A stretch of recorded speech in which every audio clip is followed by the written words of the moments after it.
Alrighty, good time to start. Thank you for waiting for me. I was making tea and doing a couple of things around the house.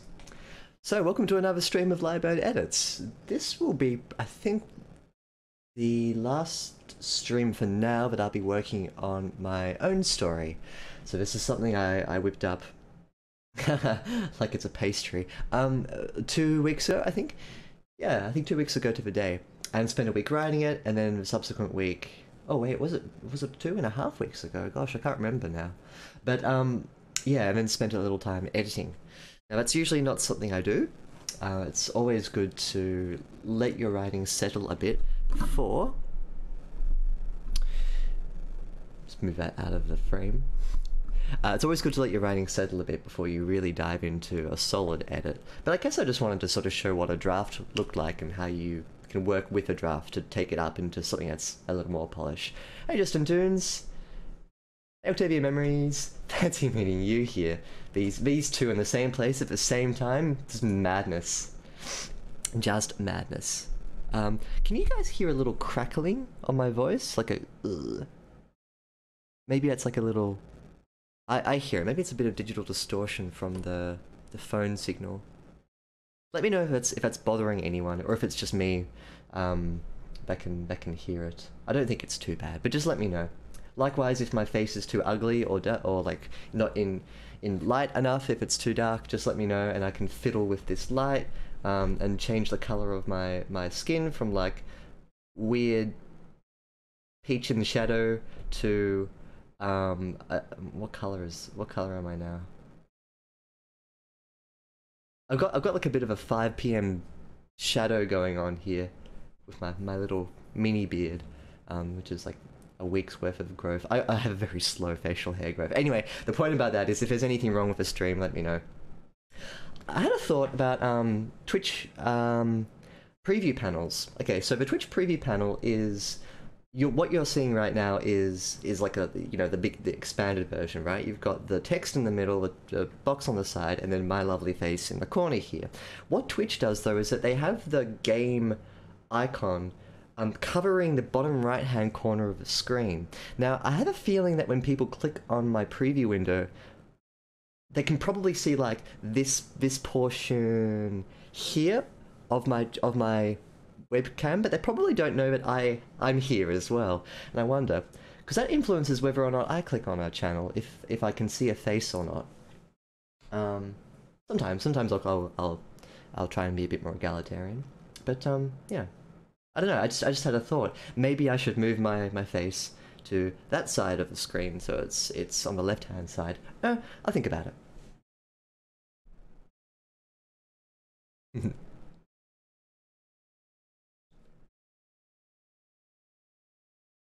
Editing does take a while, doesn't it, Octavia Memories? But it's worthwhile. And thank you, Justin Toons, and to all my regulars who like to tune into the live stream. Occasional crackle, yeah. I can hear it sort of popping away. Just a little bit. I'll fiddle with some stuff and see if I can get it to stop crackling. It doesn't seem to be as bad now as it was a few minutes ago, which is good. And of course, welcome back to TLACC. I think I've officially decided to start a new web series. Cool, it's been about a year or two. Nice. Very cool. It'd be pretty cool if Twitch did a thing where you could expand different OBS windows in a stream. What do you mean, expand different OBS windows? Because I know that you can have boxes in your main panel that correspond to different areas of your screen. Yeah, that is a banana. Yeah, Justin Toons. Yeah, I was sort of popping it up here and there. This is my breakfast, so I'm gonna probably not eat this on stream. I'll put it down. If I get really hungry, I'll take a small break. I'm not gonna eat banana on stream. Like if you're watching a stream and want to focus on a specific window, you can change the size. Ah, that's interesting. What an interesting idea. That would require some next level like almost like HTML canvassing sort of stuff, because this is a flat element in what you're seeing right now. It's a video. For Twitch to do stuff like that, they'd have to redo the entire streaming platform to incorporate resizable screen elements. It's a great idea, but wow, I don't know how you do that. And with like the volume of Twitch streamers, that would be crazy on the bandwidth. Good idea though. I mean, I'm sure they could do it if they had the architecture for it. Yeah, I think an apple's a lot less sexual. The bananas and it's a shape. I'm happy eating on stream and drinking on stream. I just don't want to eat a banana on stream. No, it's clickbait.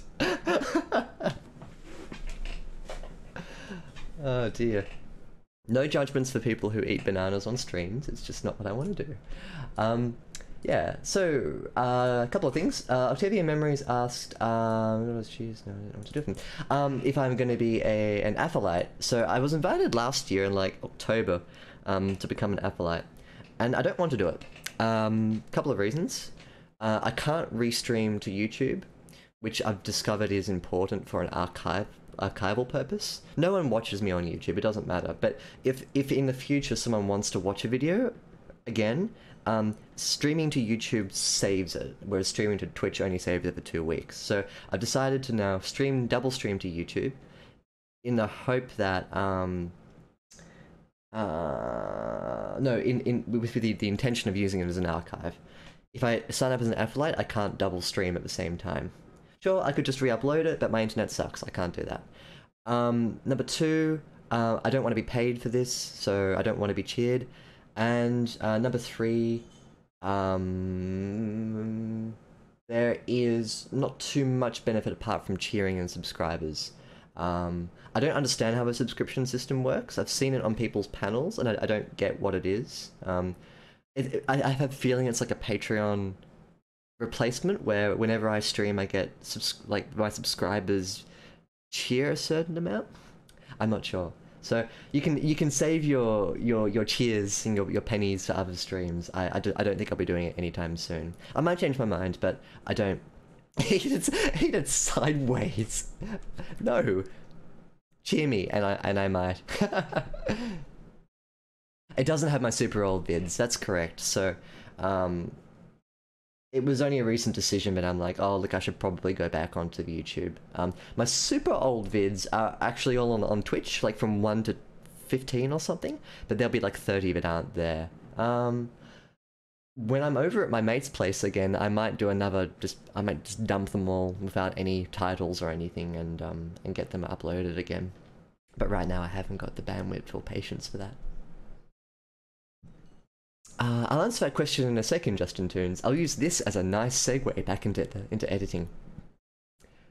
Let's just save your videos and upload them to YouTube. Yeah, so right, you don't live in a country that has shitty internet. Octavia Memories. You live in a country with nice internet. I don't. I have I'm stuck on ADSL 2 speeds.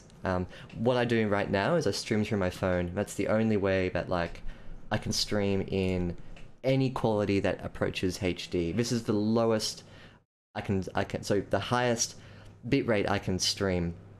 So uploading stuff is really difficult. Just in that it's a slog. Like I have to I leave my computer on and upload. I queue them all.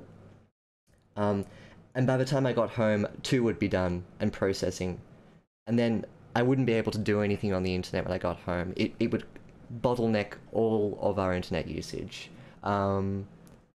So that's why I don't re-upload old videos, because it's annoying and it's long.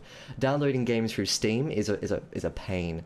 It's like 100 kilobits a second for every game that I can possibly download at home. So I don't know, like I don't have a pennies. Yeah, cheers, pennies, same thing, right? Good question. I guess other streams have the cheer service, don't they? It's not like they're particularly useful though. I don't love the idea of exchanging money for tokens, and tokens that you give to people and people exchange it out again for money. It's got a bit of a bad vibe. But here we go. I can learn what a subscription is. It's a monthly fee. Let me do a cheers. Users can choose to subscribe and pay a monthly Fee, which can be added as special features, can include a large variety of things on the stream themselves decides on. Ah, okay, interesting. Right, that's right. And it's split between Fee and streamer. I'll dump old vids where.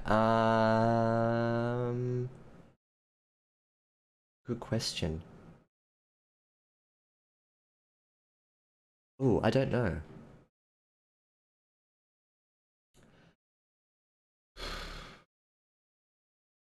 I probably do Twitch until I met the, the date with YouTube, and then I'd just keep on doing YouTube from that point on. I haven't thought about this too much yet because uploading is a pain. I should have handled this better earlier, but it's not too important in another sense. It's only really important if someone wants to watch one of their old streams. In which case they can email me and I can make an effort to upload it directly for them. Otherwise, yeah, I don't know. Let's get into the edit.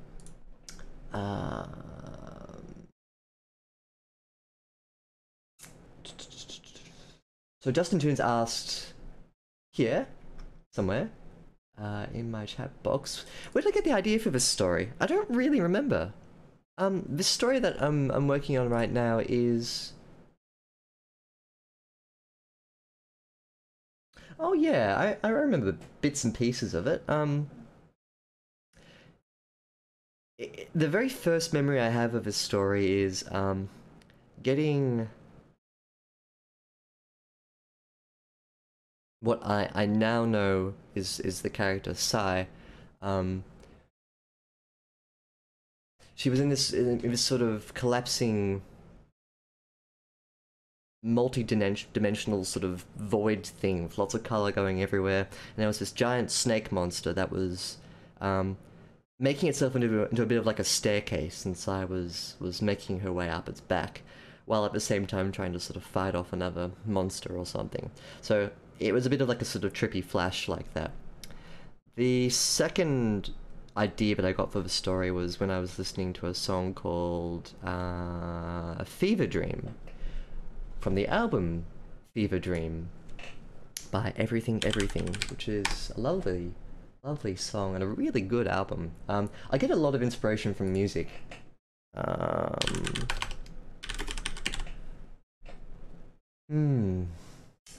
And I think music really helps me to visualize unusual things. So not in like a narrative sense, but I just get images and flashes, and from there I expand it out into like a mini scene in my head, and I craft a story around that. So this is where I got the idea for this. This is sort of like a soundtrack to a scene in which Sai is in the ruins of this very grand cathedral on like sort of jutting out from the side of a mountain, and she's in the pews of this church, and there are old prayer books everywhere, and she's sort of in the just looking around. And then I sort of thought that the story might have an element of the religious inside it too. Then I wondered about what people were like before the world was messy, and what God had to do with it. So I guess that's where that element came from as well. So yeah, they're the inspirations. Isn't it funny? Yeah. Yeah, it's weird. People get... Yeah, subs out of nowhere. Isn't it interesting? It sounds like you got to get to work, Octavian Memories, with that web series. It's a good way to keep people coming back. In the same way that writing prompts help people to continue to, like, hey, if you like this writing prompt, check out my subreddit. And there are all the others there. Web series have a really nice, sticky interaction, so you get people coming back for more, which is really important if you're a short story writer. So if you write short stories, consider doing that, like web series, or do writing prompts and drop a name to your subreddit where you've got all your stories there. Let me just check something on my messenger. I'm being very rude right now, I'm sorry. Where are you?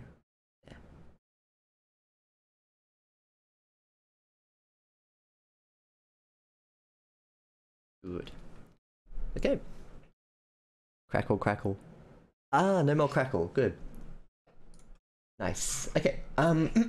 First up, thanks to TLACC for going through some really good suggestions. Um, excuse me. You picked up on lots of really nice grammatical inconsistencies, and by nice grammatical inconsistencies, I mean you've been very thorough in making sure, especially at the start, that my tenses were consistent.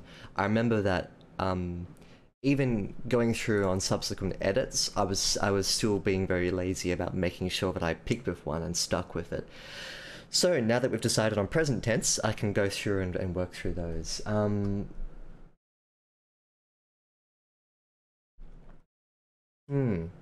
you got some really good suggestions here about just like comments like the size of bird relative to the humans,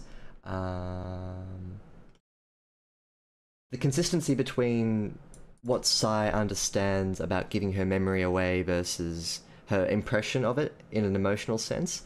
I was worried about that too, but didn't really want to tackle fixing that just yet. So your comment is timely. It's really good.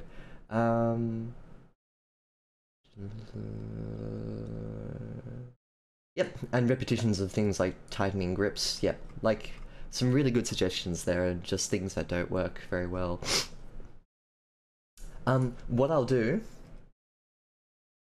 Where did you get up to? Okay, cool. So you have.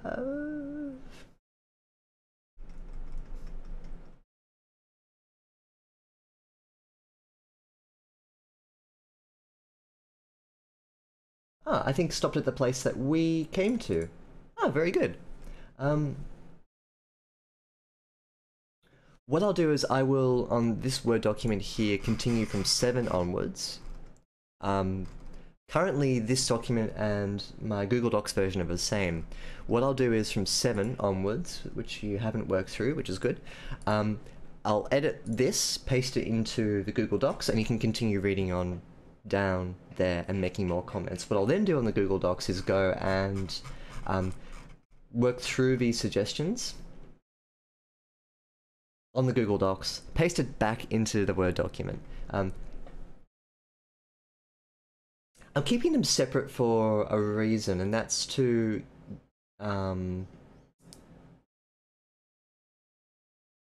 allow the Google Docs to be a bit more of a scratchpad version, and to use this as more of like a sort of iterative version, so that this doesn't the Word document here doesn't have all the minute by minute details, and I can use the Google Docs as a bit more of like a draft that I can then push back forward to. What would be easier is if I just did it in one, but psychologically I like having the edits over here and my writing here. When I do it by myself, I just edit over my own writing, but because it's other people's suggestions and I need to double evaluate them as well. Yeah, but it's just personal preference, so it might look a bit weird when I'm doing. Some of my comments are memey. I won't say no to a good meme as long as it's fresh. I'll take it as it comes. I don't mind a solid old meme. Nothing wrong with the classics. But yeah, thank you so much for doing this. It's just great to have as an editor myself to know where I can slip up in editing my own work. It's really important for me to understand that. So thank you for the time that you've put in. On that note, if anyone else would like to have a crack, or just to read through and see how the story ends, go to the Discord and go to the pinned message, and you will find a link to the story. We're up to 7, so let's continue there, and then start the edit. I'll just start to rotating memory system. Hmm. Hmm. Hmm. One of the tricky things about acquiring fans through your writing is that you sometimes get a bit shoehorned into specific styles. I think that's becoming less of a problem now for modern writers, who are very diverse in their tastes. In the past, it used to be, you wrote this, you are a crime fiction writer, you write crime fiction. Less so in the modern era, and so you don't have to worry too much about moving directions. Hmm.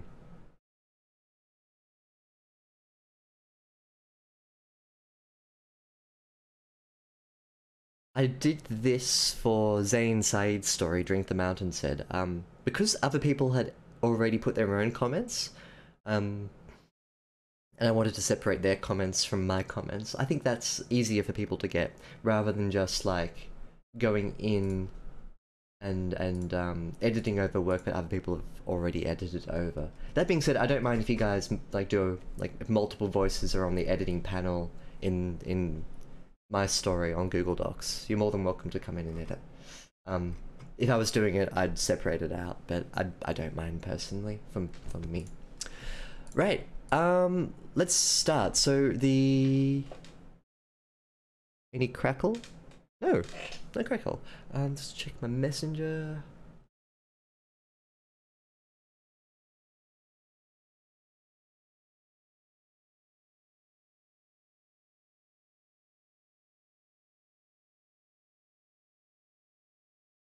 Okay. Um,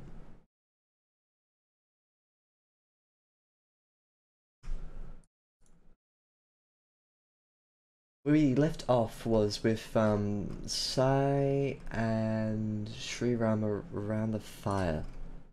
They were talking about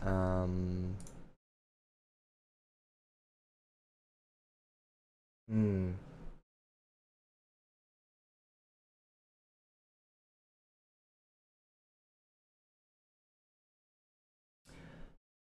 That's right. They're talking about what they remember about the end of the world. And then Sriram falls asleep with the shit on the wind. I noticed TTLACC that at first you commented on oh sorry, you stopped commenting at that point there. Yeah, cool. Don't worry about that. But yeah, so the of the wind and what Sai starts to mimic with her voice. Um,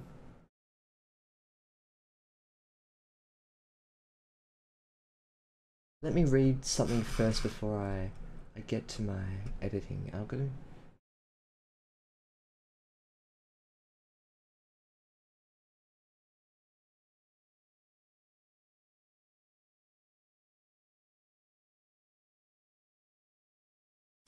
The memory interaction in this story needs work. I didn't place as much emphasis as I should have on planning that out, so it just came out naturally as I was writing it that Sai gave over her memory.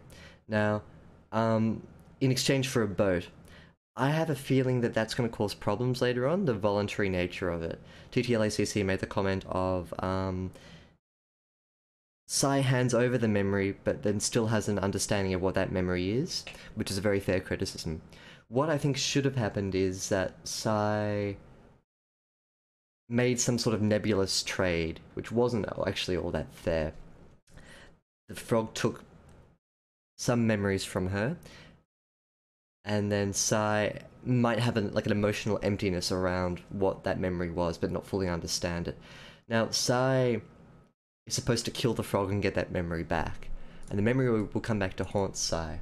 I think what I'm going to do in a subsequent edit is fix up the interaction between Sai and the frog. I think Sai didn't hand over her memory, it was ripped from her, and it wasn't all of her memory as well, it's a specific memory, which at the moment I am okay with. You'll see the memory in this stream today. It's a bit intense, so just heads up, but nothing that you need to be too worried about.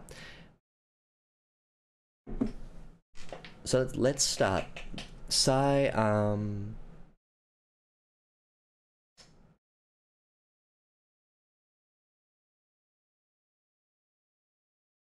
Sure, Octavian memories. Just at the end of a stream, so I can focus on this right now. Link it in Discord, and I'll sort of see your style.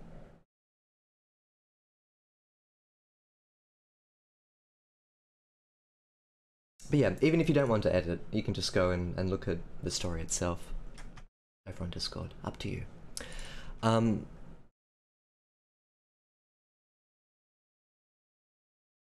So shh goes the wind. Everything will be okay. Tomorrow you can find your parents and maybe even your sister. Shh now.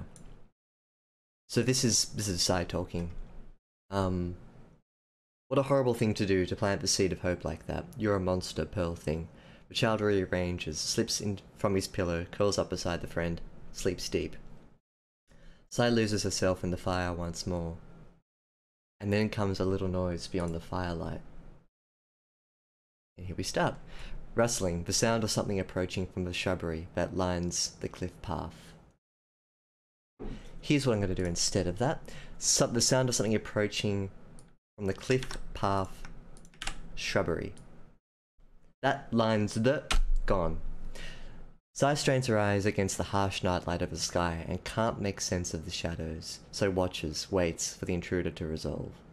A thought comes across her brain, like a shadow, and Sai reaches out for the sword she should have taken from the beach. No, she finds nothing but the soft, sleeping body of Shriram. Serves you right. Here's your comeuppance for breaking the rules. I'm gonna get rid of comeuppance. Here's the consequence. Comeuppance is a bit of a specific word. It doesn't sound so good. Here's the consequence for breaking the rules. Notice it's the consequence, not the consequences. Where to begin for a tragic love story? Start happy and then get sadder. That's a surefire way to make people bawl their eyes out.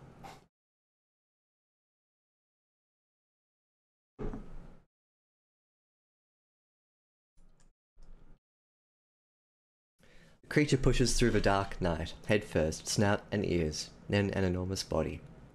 Larger than a wolf, a Newfoundland, which is a breed of dog.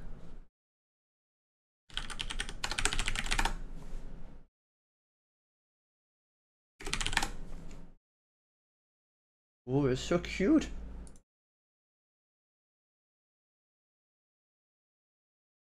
Here's a person for scale. These dogs only live for like 8 years or something, apparently. Really low lifespan. Isn't that interesting? Anyway, so it's a big dog. A monstrous creation of teeth. Yes, teeth. Sai feels the jolt of fear cut her eyes wide open. The wolf shimmers in the light, catching all manner of starshine in a coat of animal teeth. When it moves, I don't want to put teeth there. Trying to avoid doubling up on words.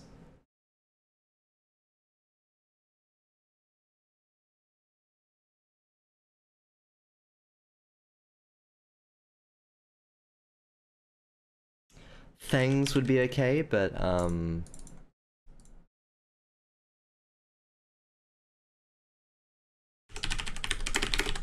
just name them in sizes and molars. When it moves, they scrape along the ground like rough pebbles. They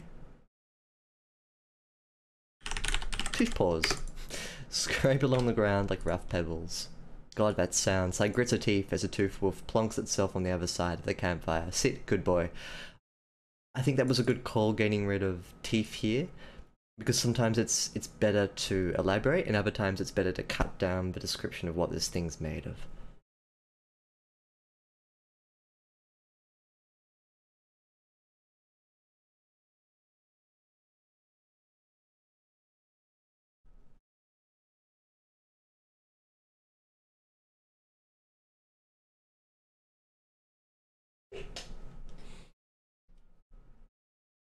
So turns her eyes to Sriram, but the child dozes happily by her side, unfettered. Just stay still, just stay still. The creature has no eyes, just holes like a skeleton, and a pupil made of a suspended molar, golden, actually. There's no eyes, just holes like a skeleton, and a pupil made of a...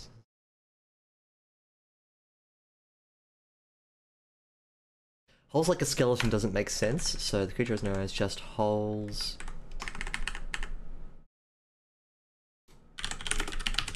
Empty cavities in a pupil made of a suspended molar. Golden, actually. Maybe it's a filling. Out comes that same powdery tongue from before, as the creature opens her maw wider, like a snake disengaging its jaw. The beast retches once, twice, and vomits. Okay, so blood and bile come first, then the arm. Sai feels warm, soupy adrenaline lick at her veins. Single. And she shuts her eyes tight. My god. Yet another image she wishes she could erase. But hiding in the darkness can get you killed, girl. Open those eyes back up. Watch. Look. The forearm slides across the ground in a puddle of juice. Green skin. Nice bones sticking out from the back. And a strange kind of material. Get rid of kind of. Around the flesh like the remains of a coat. And that's Jeremy Fisher the frog then. Wolf coughs loud and vomits a second time. This time with much more green bile, so I'm gonna get rid of this time. Vomits a second time with much more green bile. And of a torrent down glides a spear. Colon?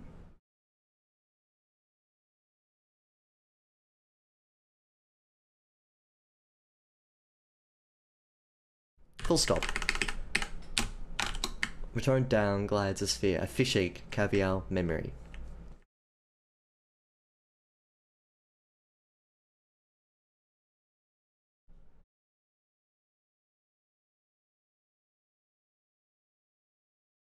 See how it glows in the perfect night. And memory orb come to rest somewhere in between Wolf and Pearl. Sai makes not a move, dares not breathe, and her chest catches. She wants to run but can't. She wants to scream but won't as Wolf licks its chops, all sloppy and raw.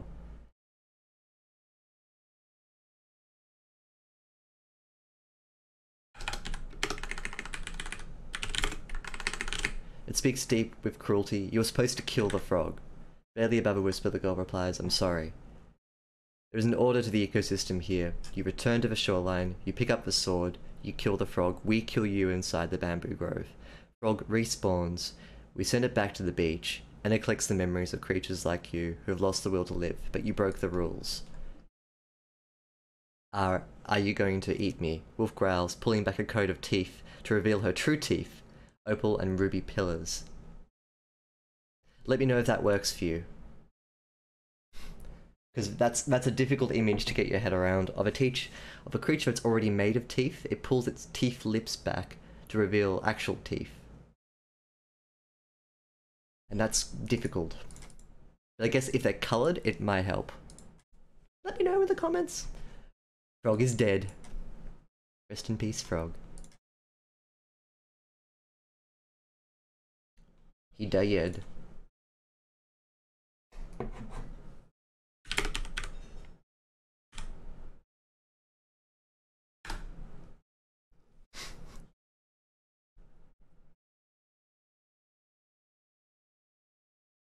We've got some grills.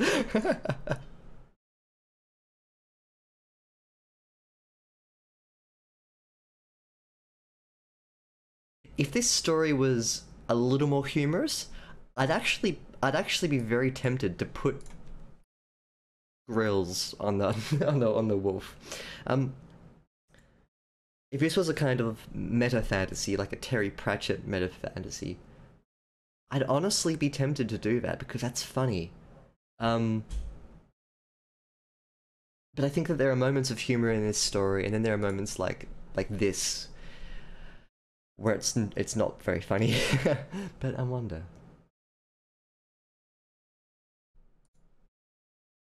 Sai feels the base of her attacker's snarl eat into her soul and shake it dry.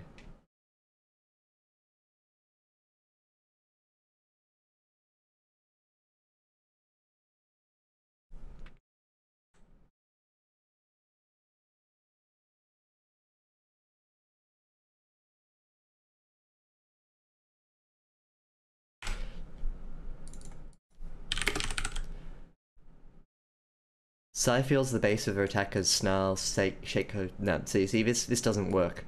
Snarls shake her soul dry. Voice shake her soul dry. This is how she dies. Shriram won't know what hit him. it'd be okay. It'd be okay to die like this. Maybe they'll be reborn in a better afterlife. Maybe Shriram will be reunited with his family after all. But the wolf cuts in and replies, I refuse to eat something as weak and pathetic as you. Without a weapon, you're not even a real denizen of this place, just a ghost, a witness. You call yourself a man? So doesn't reply, eat it. Quiet. What? Eat your memory.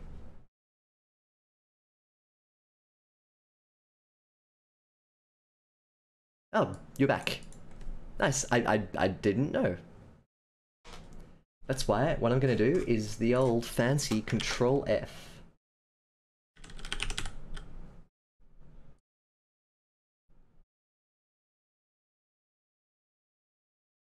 Yep. You didn't announce that you'd gone. You sneaky. How dare you leave without saying so? That's very, very rude. I wonder if anyone's ever been genuinely offended for people leaving a stream. I don't know.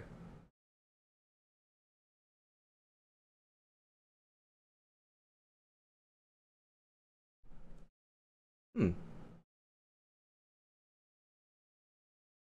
Anyway, for what it's worth, I'm not offended at all. I there's a whole life beyond the screens here, and if you need to leave for whatever reason, whether you've grown tired of my horrible voice or you came to watch me eat a banana and I won't do it for you, or if you just need to go, I honestly don't mind. That would be, yeah. Like there's etiquette, isn't there? It's like, hey, can you do this? Oh, gotta go, bye. And like, okay. That's less annoying for the streamer if other people want it as well. But if it's like one person asking for one thing, yeah, that would get annoying. And that's why I like having some commenters come on and they're like, hey, watch this video right now, and you're like, no, don't think I want to do that. Yeah, but that hasn't happened in a while. It used to happen a bit last year, like 2 or 3 times people would come on and just be like, hey, watch my video, watch it, come on, watch it. And yeah, they get banned. I don't use the ban hammer all that much. I mean, I haven't really had to. Just occasionally though, you get like someone spamming. But hey, that's the internet. Remember at the very early streams, I used to have a bot from a restream service, Streamlabs. I used to have a Streamlabs bot in, and it would pick up really odd things to censor, like time. People would be like writing like, "Oh, it's 12:39 where I am right now," and it would come up as stars, and then the person would be banned for like 5 minutes. So yeah, that was a weird bot, bad bot, bad bot.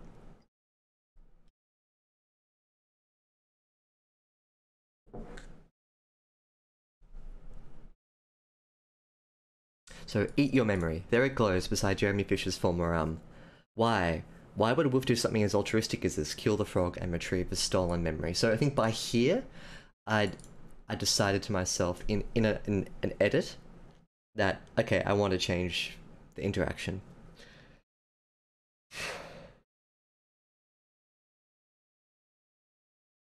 If you're confident that you can make little notes to yourself like this within the edit, then do it. Otherwise, highlight it, make a comment on the side or something. But when I see this and reconcile it with what's come before it, I remember that this is put here to remind me to change something up above. Which reminds me, there was a tweet that someone posted to the writing subreddit, and I wish I kept it because I wanted to show you guys, but someone was asking a debut novelist how many times they'd edited their story from like first draft to final publication. And the author replied, I haven't got an exact count, but I'd say it's close to 15. So let that sink in for a second.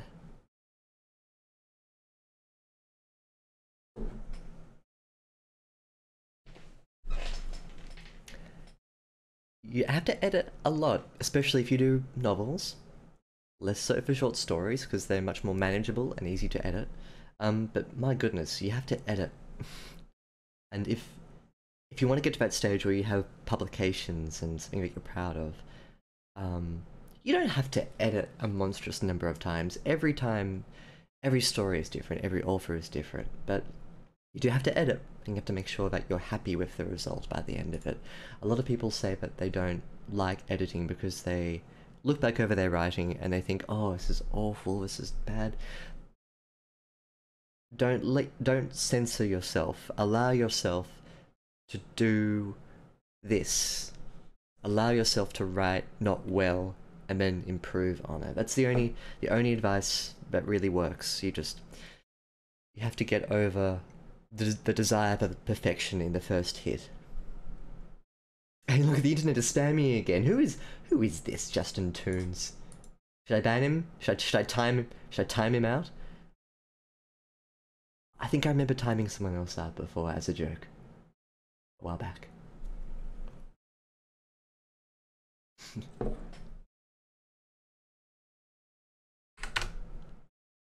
But Sai feels the uneasiness cut through her fear.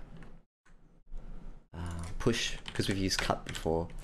The girl cups a hand over her sternum, dares to shake her head side to side with all the silvery lines of her hair making a mess. She explains, that memory, eat the memory, or I will cut your throat wide and drink from the river. I will remove every tooth in your mouth and grind the roots to dust. That child there, double the teeth for me to enjoy. I'll pluck his adult teeth from the soft earth of his skull, like little potatoes hiding in the earth. I will grind his bones into soup. I will... Stop. And Saya holds up a hand, feeling the vomit touch her throat. Stop it, I'll eat. Yeah, this wolf doesn't mess around. No.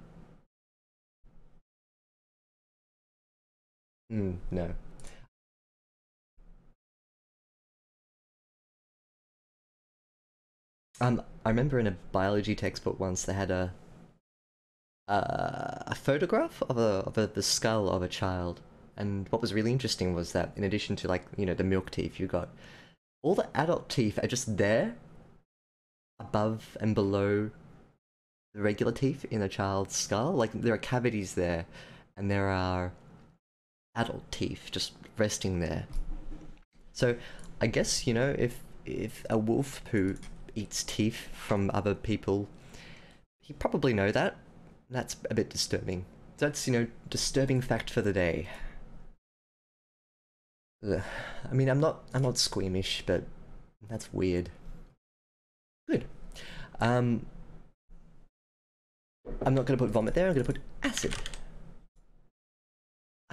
Acid. The wolf collapses the dark spaces of its eye sockets until only gold slits remain. Well, go on, Sai, pick up the memory. Being careful not to disturb the child, Sai reaches over the sleeping body and uses her fingers like a crane to retrieve the orb. It comes unstuck from the earth, all coated in grease and mucus and blood and horrible things, but the orb has a good weight in her hand. Eat! Sai brings the memory to her lips and smells the flesh of the egg. Winces. Eat! The girl opens her mouth and takes a shallow bite, and... Victor stands before him. Okay.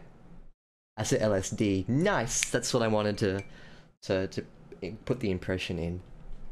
It's funny, isn't it? Like, I was kind of hoping people would get that impression, but I didn't want to say... Like, I'm adding this to make you think of acid, but I'm adding it to make you think of acid. And that's the lovely power of words, too. It makes you think about things that you don't want to think about. Cool. Okay, and on that note, this is a section of writing that is pretty heavy, and I think it deals with a few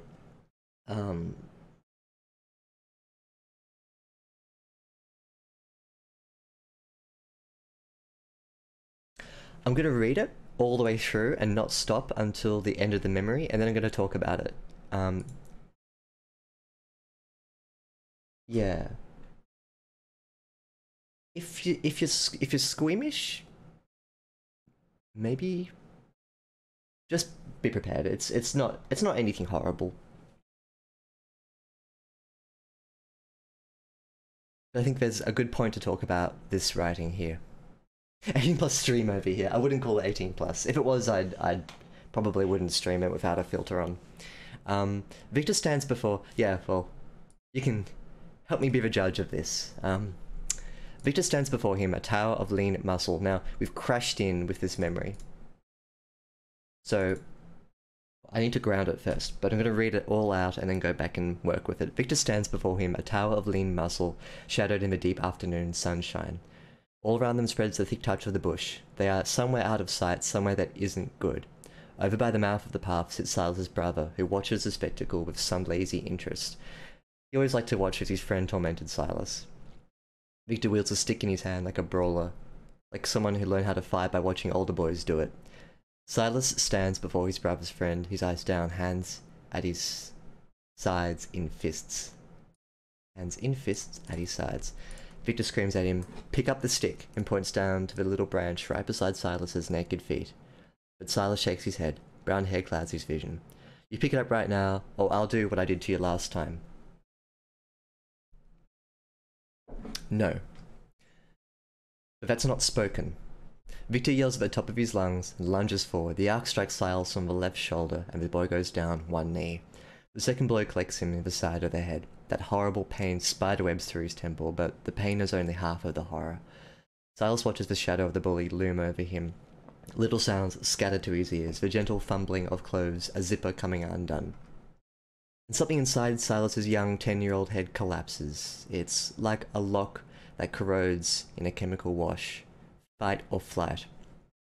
Fight wins. Feel how it swells liquid hot and washes over his brain. All pain stops and his movements turn automatic. Silas rolls over and reaches for the stick. Finds his feet in a heartbeat. Victor smiles, ready for a fight, but doesn't expect Silas to come at him so quickly, so front on, so direct. With the stick end sinking shallow into his stomach. Victor oofs with surprise, and his eyes balloon, hands scampering over the stick lodged in his belly. But he's not done. Silas removes the stick and cracks it over the side of Victor's temple once. Here would be good to add something, so note to self. And he's down on both knees, twice on the autumn floor, and again, this time making a pleasing thwack, but he's not done. Silas swings again and again and again until the sound turns violent and concrete and wet.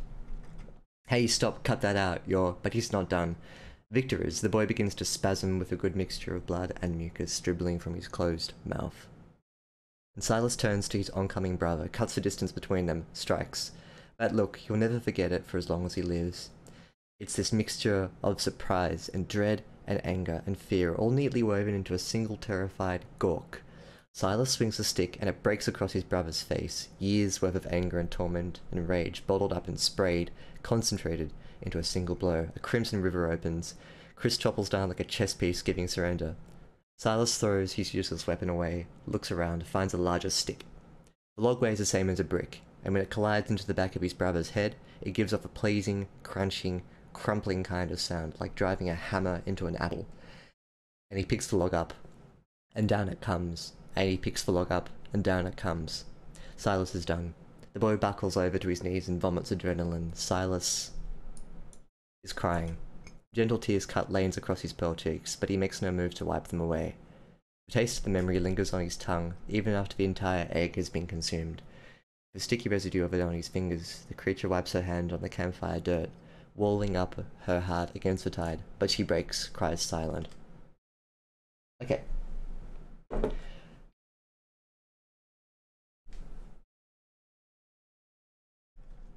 Good. First thing I'm going to do is Justin Toons' suggestion, which I picked up on as well.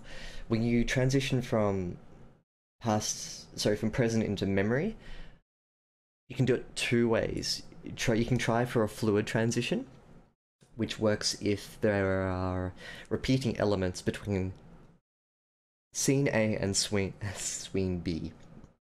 So for instance, if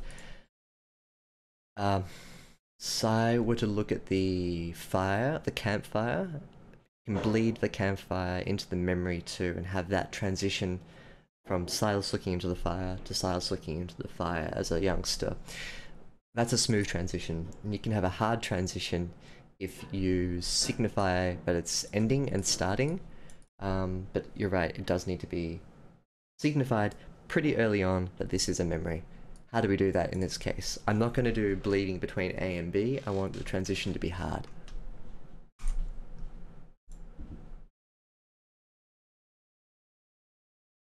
So, for instance, Justin Toon suggests Sai takes a bite, the memory floods back.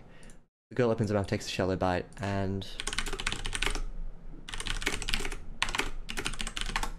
there. That's really all you need. Just a little thing.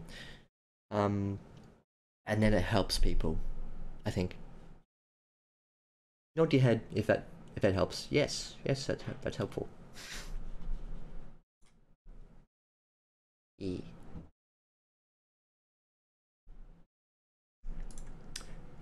Sai's brother and Bully attacks Sai. Bully hopes Sai learns to be more aggressive, ends up being his pants. Sai then successfully learns. Is that how the scene goes? Yes. Yes, exactly. This is implied sexual assault, and this is implied sexual assault. So it's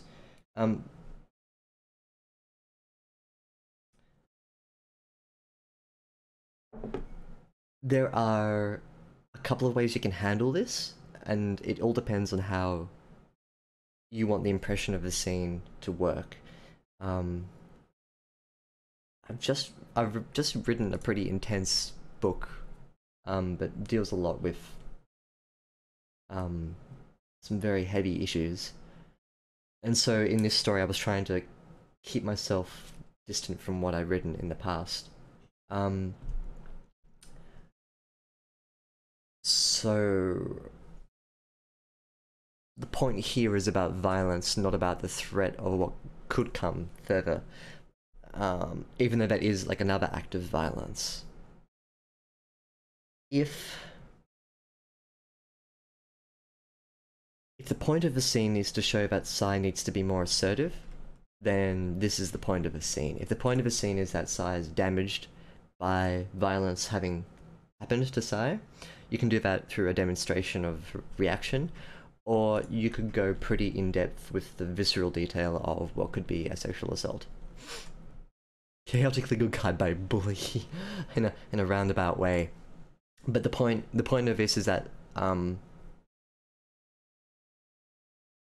you'll see the point in a subsequent paragraph. You're right, like the point of this would be typically that this is a roundabout formative moment for Sai, and that Sai needs to learn to pick up a weapon and strike back. Which is what Sai hasn't been doing for all of this story. The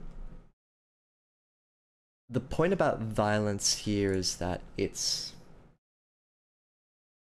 I don't like casual, non-consequential violence. In both movies and television and stories, if the violence is casual and without consequence, it feels cheap and nasty. If you're going to show and display violence, you do it to its conclusion. And I think this is something that I've tried to keep in my writing for a while. If you're going to show bad things, you don't shy away. And you don't glorify victories. You don't there's no gloating, there's no...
That was just some grammatical things I was fixing up and wanting to.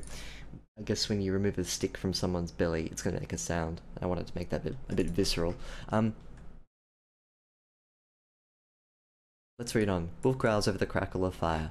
Sly hiccups and drags herself from the memory, eyes on the beast as it grumbles back to her. Why didn't you take a sword on the beach? Sly sniffs. You detached your brother's retina and knocked out the back molars of that bully. Be glad. You defended yourself well, so why don't you take up a sword? Why won't you take up a sword? The girl murmurs, because if I pick up a sword, I won't stop until everything is dead. And the wolf nods. And that's the point I wanted to make over the successive chapters about what Sai is and how Sai reacts to things in a violent manner. She realizes that this world is toying with her and saying to her, you need to be violent in order to survive. And Sai tries not to do it. Because she remembers what she's like when she needs to use violence, and she doesn't have a sense of proportion. There's no... This scene isn't good. What Sai did isn't good. She didn't defend herself, she overreacted. He didn't defend himself, he overreacted. He could have easily just cracked them a couple of times on the side of the head, pushed his brother out of the way and run out of the forest, but he didn't. He exacted revenge. He exacted a very damaging kind of revenge where he almost killed them both. You know, detaching people's retinas isn't easy, and knocking out teeth isn't easy.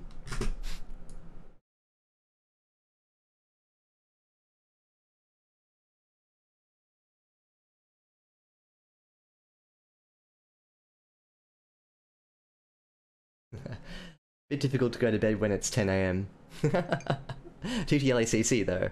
Good advice for TTLACC. Actually, no, don't go to bed. Don't go to bed, TTLACC. I need you here.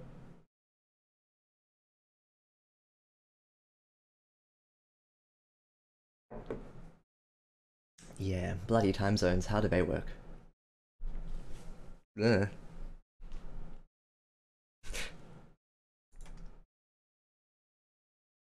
It's difficult enough for me to like put my clock forward and back. And like an hour. I forget when it happens. I forget that my phone does it automatically, but my card doesn't. I don't know. I'm a stupid person. I just want clocks to do their thing.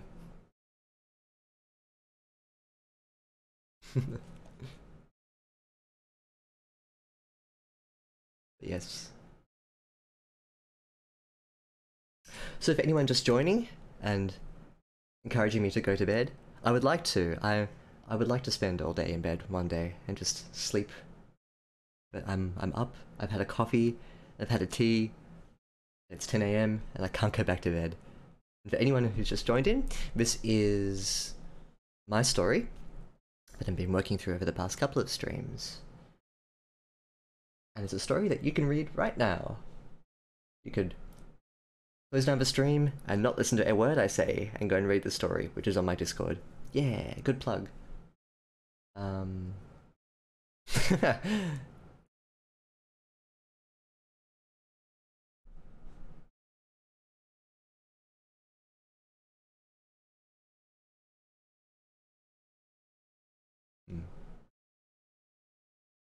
Right, so the wolf nods, like the wolf is playing a game with Sai.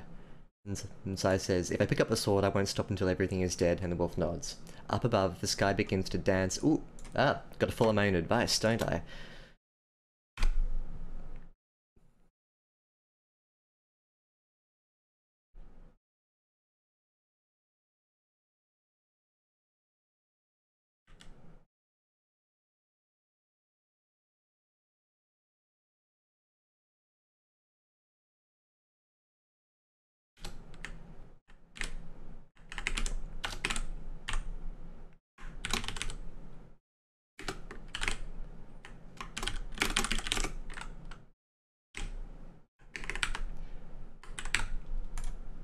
Nice thing about having your narrator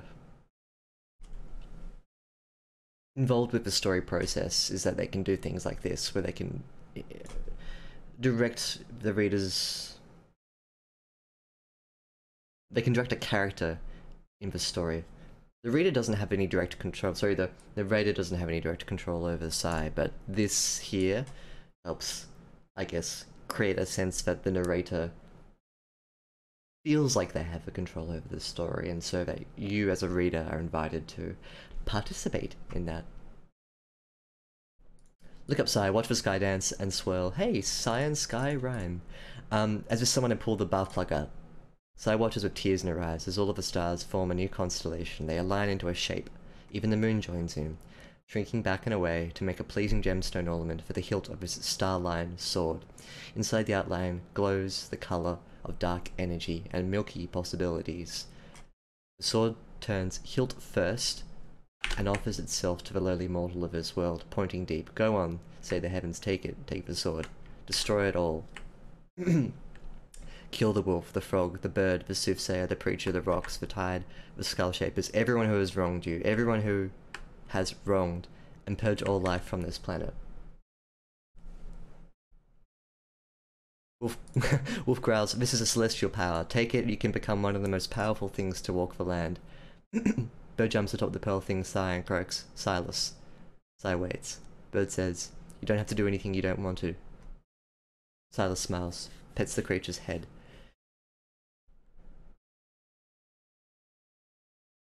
I'm gonna put a comma there.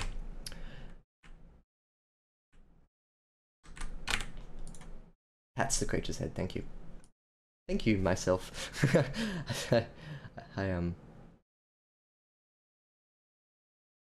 I confuse petting with patting and pats and pets.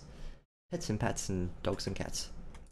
Silas smiles, pats the creature's head. She turns back to the wolf and says, with a sadness cutting her voice to ribbons, I refuse.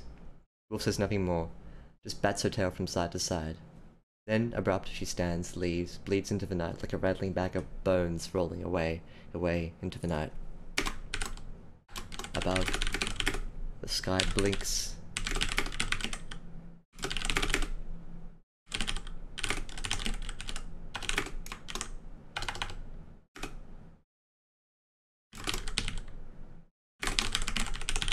Yeah, I remembered I didn't have the sky changing back. Above, the sky blinks and clears back to starry normality. Dull, disappointed. I did. I second guessed myself. Oh, isn't it funny? I just repeated myself. It's coming to dark.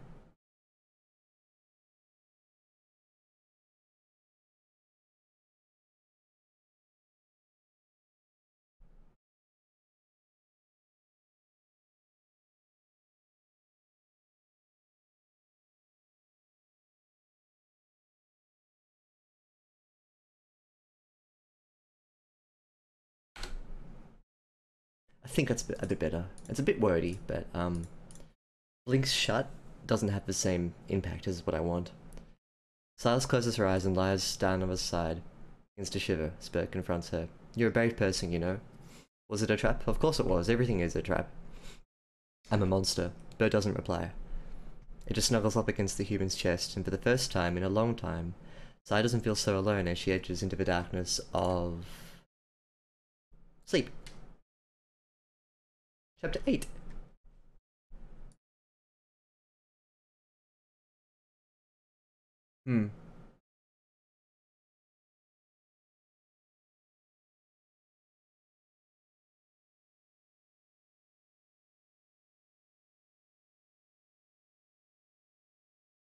So this might give you an impression of Sai's motive as well, in what Sai really wants to do when she's here in this place. I think she tried living with it, and then in her frustration decided not to, and then maybe in her desperation is tempted to just sort of think that it would be better if nothing else existed. So, is Sai an anti-hero? Don't think so. Is Sai a villain? Don't think so. Is Sai a hero? Don't think so.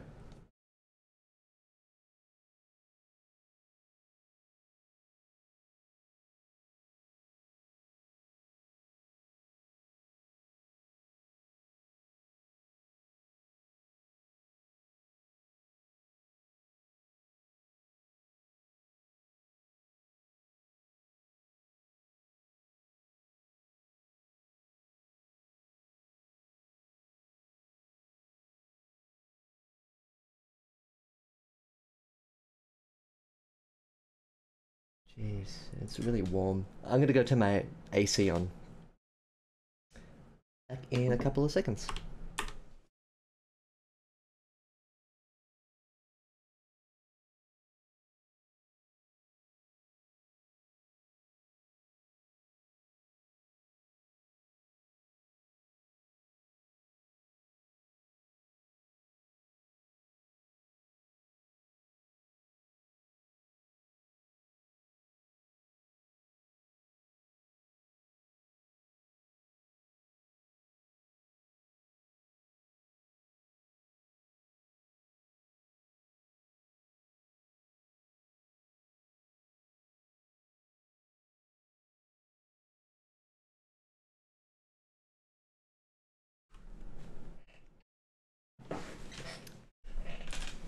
Let's start with chapter 8.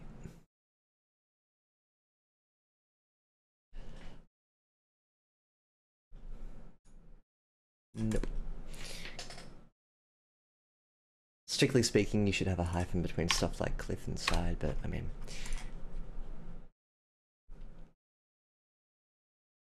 doesn't... It's one of those edits that if I saw in someone else's writing, I'd just gloss over it. Because I don't think that there's any real benefit from hyphenating words that, if they're together, make just as much sense. So yeah, I don't know. Maybe it's just a bit of personal preference there. The cliffside path curled up towards the plateau, to the second ocean. Shriram and Silas, with Bird perched on a pearl shoulder, stand together now atop a little knoll and overlook the splendor of the calm lands before them. Wind slices across the plains and bends the light in its wake like a giant ghost playing with the folds. So green, lurid green, gentle green, tickling its way beneath the warm sky, a smell on the air to draw them along. Sai points out in the direction of the sea, back towards where they started, but higher up now.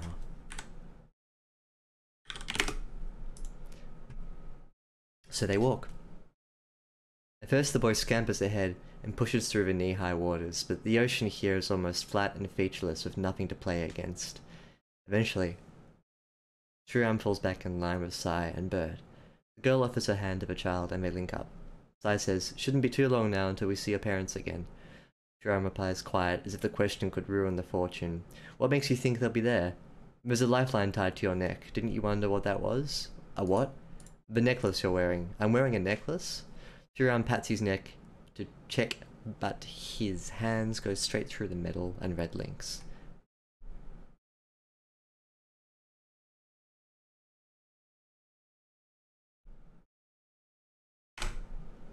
You can go to check, that's fine. Shriram pats his neck, but his hands go straight through the metal and red links. Also, I just realized that this is a Sunday morning stream, so it's not like crazy early for you guys overseas. Crazy early in the morning. Yeah. You see how stupid I am with time zones? I don't... my weakness! my one weakness. It's my kryptonite. I imagine, like, if you want to write a story about a superhero whose power is, like... they're actually a bureaucrat, and their power is, like, Excel macros. Or, I don't know, like a superpower is something accounting related. But their one kryptonite style weakness is time zones. That'd be a fun writing prompt. Feel free to steal that and post it on Reddit. Just rake in the karma. Just wash it all in. Just drink that karma.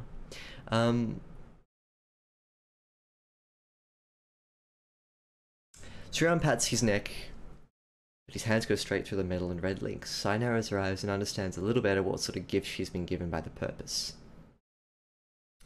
So she says, "Maybe I can see your future." Shriram laughs and smiles. The wind picks up then, blowing all sorts of colour through the breeze.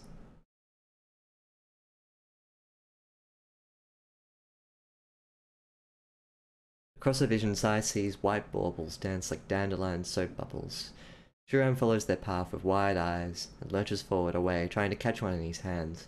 When the child is out of earshot, Bird whisper croaks into Sai's ear. "Do you really know what lies at the end of this path you're taking?" Should I be worried? Bird cocks his head, a single green eye back at Silas. He murmurs, I don't understand you. Are you playing ignorant? Si stops. She lets the wind cup her body, enjoying how it feels across her diamond skin, warm. Breathe in the good air, out, and again. This world is beautiful here, isn't it? Rhetorical. Sigh. I don't care who you are, Bird. I don't care if you're some sick part of this Green Zone game, or if you're a reincarnation of the god that came and ruined our world, or if you're a sentient network of earthworms that somehow found itself caught between the dimensions here. Something about worms. Or if you're a reincarnation...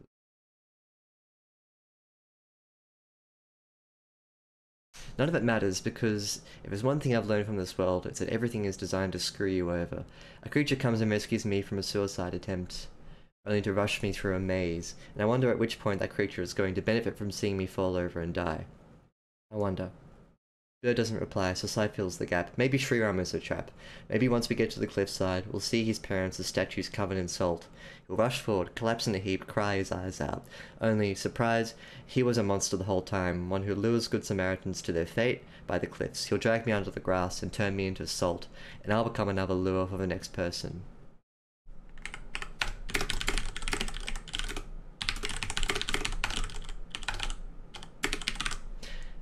Right.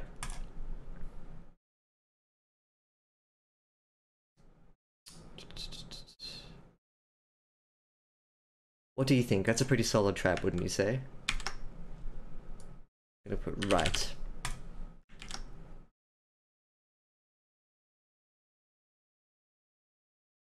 If you want to bleed over your dialogue, if it's too long, you can paragraph split your dialogue, and you do it like this. You start, you don't end, and you restart. It's a weird convention, but what this signifies is that it's the same person talking. So you don't do that. That looks weird. But you do that. And this signifies that they've got more to say. It's this. I don't know. I don't know why. Like, realistically, it should probably be that, don't you think? What do you think? Bird takes flight from her shoulder and lands, turns to stare up,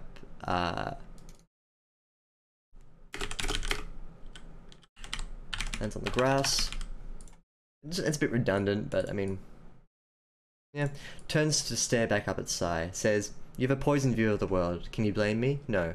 I'm going to break the pattern. When I get to the cliff face and Shriram finds his parents and the monster comes out, I'm going to walk straight past them all and throw myself off the edge of the cliff. Halfway down, my body will break apart into a million pieces and I will reform into a bird. That bird will then soar out over the sea and come to land on someone's boat. I'll sink my talons into the hull and peer in, and I will see some poor soul wasting away in torpor. Give me your body and soul, I'll say to them, and they'll give me whatever I ask. Bird looks away. Out a little ways, Shriram claps his hands together and makes one of the dandelions explode. He's covered in their little white fleshy seeds, and the boy laughs. They stick to his clothes, but he doesn't care. Sai walks over to the child and bends down to his level, 2 hands on the boy's shoulders, steady, and the pearl thing says slow, do you want to see your parents again? Shriram nods as if Sai really has control over it all. Then you need to trust me, because what's going to happen next will be difficult for you, very difficult, and I can't promise it won't be without pain, do you understand? Child does not, but nods all the same. I look to the bird, and the creature nods back. Here we go.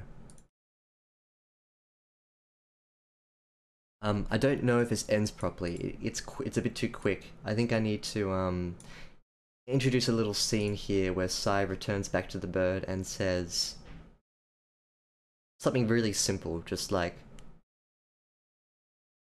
everything's fucked, will you help me?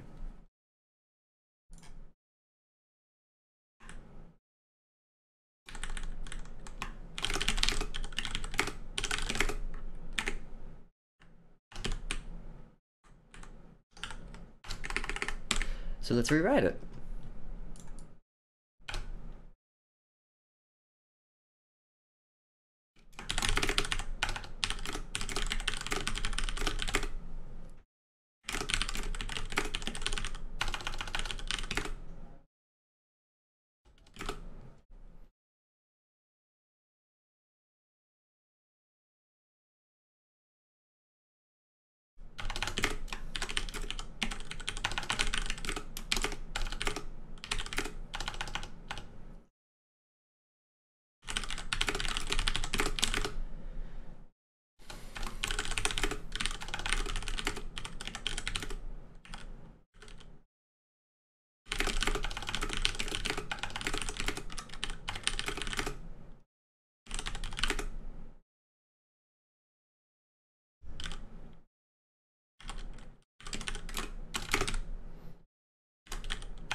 I'm tempted to put in something like everything sucks, but simple is better. I didn't need to add a huge amount.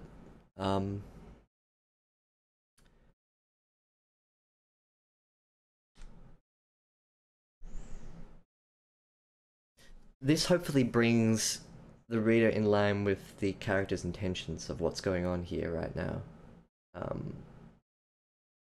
You want to be careful about splitting up what the character knows and what the reader knows. I don't like doing that, and this is kind of the maximum level of split that I would personally do for my own writing. Because I don't think I can do it convincingly. And I don't want to do it convincingly, because when it happens in stories where the characters know things that the readers don't, I find it gets a bit tiresome to read. So this is kind of like the only push that I want my characters to have, where I vaguely understand what they're doing. Their exact motions I don't really mind not knowing, but I just need to know that there's a motive here, and it's a bit nebulous. It's basically, we're gonna break this apart. There's a cycle here that we don't want to belong to anymore. Sai called Bird out on it. Sai didn't really piece together, like she's just sort of pulling stuff out of her ass. Like, whether or not Bird actually does this, like whether Bird started off his life as a thing that threw itself off a cliff and became the bird, isn't important really to Sai. It's just talk. Bird doesn't have to reply with the truth value of it. It's not important. None of it's important. It's all a game. It's all an absurd mess of different things at different points interacting with each other, and Sai and Bird and Sriram are just pawns. So, you know, it doesn't matter. None of it matters. What does matter is that Sriram and Bird and Sai are going to do something that's going to break them out of this power situation that they're in. Is it the strongest way to tell a story? No, because fantasy usually doesn't do this. Fantasy usually has a very clear sense of power struggle, hero rebel, sorry, evil power structure, rebel, villain, good guy. Like, they're usually like this, and it's usually a story about the protagonist punching up. This is a story about stepping sideways. None of this matters, to be honest. Like, this whole green zone game that they're in is just like a clockwork collection of things that don't work particularly well for people like Sai and Bird and Sriram. They're just caught up in the web of things. Thank you. Thanks for the compliment. But yeah, I think the everything sucks thing. Yeah.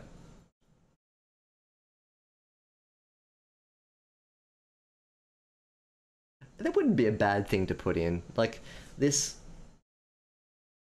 is a weird story, and I think you don't have to follow things that people would usually say in these sorts of situations. They're not characters in a story. They're or at least they're not sort of walking vessels that we're familiar with. They're sort of complicated. I don't know. Hard to explain. I'm sort of just talking. But yeah. It is, yeah. Justin Toons. It's getting increasingly more nuanced. I think with good fantasy, the nuance is refreshing.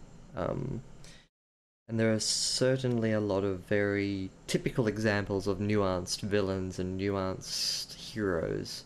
If you think of like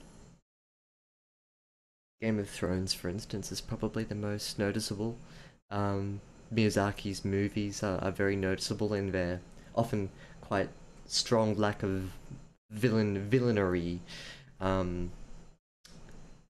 And so it's kind of becoming more acceptable to, and indeed it's almost becoming a trope into itself to have a bit of a grey wash of characters. Just people not really fighting against each other, but turning down the dimmer switch on light and shadow to make it more grey. Anyway, let's push forward. Mother, father, sister, a trio together by the cliff edge, backgrounded by grey wind, beautiful sea. All along the edge stand these configurations, pillars of stone that look vaguely human. But only these shapes directly before them hold any sort of life. See, they stand with wide smiles on their faces, and when they see their lost little boy, or little lost boy, they all wave. Shrion can't believe his eyes. He blinks, gawks. I don't want to use the word gawk twice.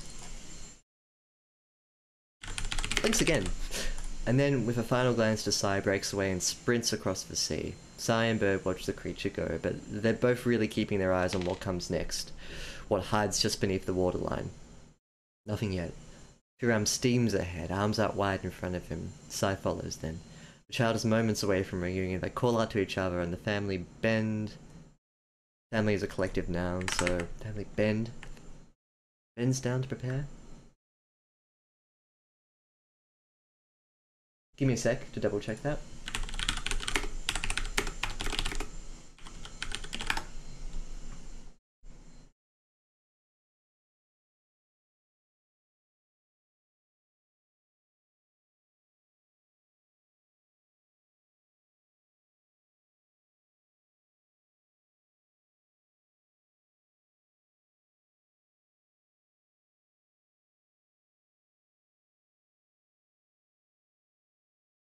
The family bends. Where was I?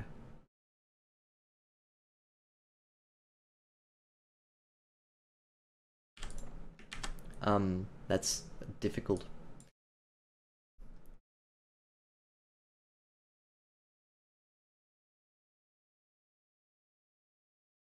I'm still not sure if I got that right.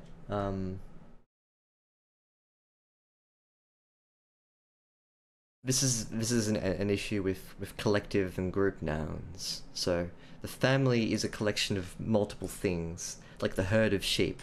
The herd of sheep run to the edge of the field. The herd of sheep runs to the edge of the field. It's run. The family bend. The family bends.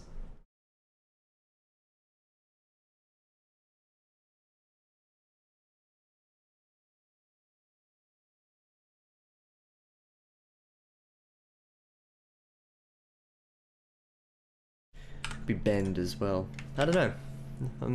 I'm stumped on that one. You'd think I'd know, being purporting to be an editor and all, but that's tricky because the S has a bit of an implication for the object.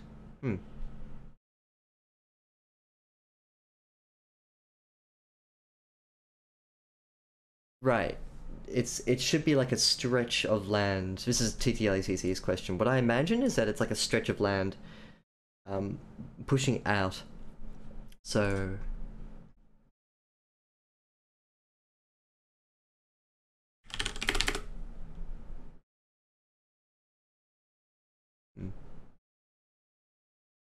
So all along the edge stand these sorts of configurations, pillars of stone that look vaguely human, but only these shapes directly before them hold any sort of life.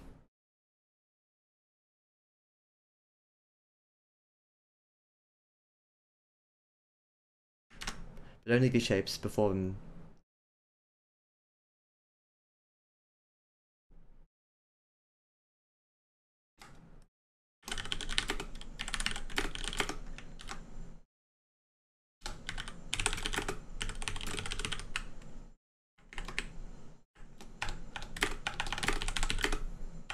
This might clear it up a little bit. Begin to is not something I usually like to use because it slows the pace of everything down, but that's exactly why I'm using it here. Further away, they begin to look like pillars of stone, only vaguely human. That's a slow sentence that requires you to think of it differently. Yep, they're salty. They're tilted. They are salty people. And they touch. Jerome freezes. His body de-animates. It's a bizarre thing, this isn't a word, so bear with me. It's de-animation, or animates isn't Yeah, you know what it means. This is another word that doesn't... I didn't make up, but we know what it means just by looking at it. It's a bizarre thing to see, like witnessing a butterfly pressed between the pages of an invisible book. The shape remains, but the life is gone. He becomes salt. The family unit, now complete, are statues. So I notices the change then, a shadow gliding beneath the waves. She stops and watches grassy waves. She watches the Great Depression flow under her bare feet. Excuse me. To hover beneath the grass that separates child from pearl, and the sea bends. From the grass rises a muck creature, some gigantic mess of soupy vegetation with a mouth as droopy and horrid as sin. Can you put a Pokemon reference into this? Sure, why not? Should you? Probably not. From the grass rises a soupy creature here. But I've got soupy there. Liquid creature. Yeah. It's muck. The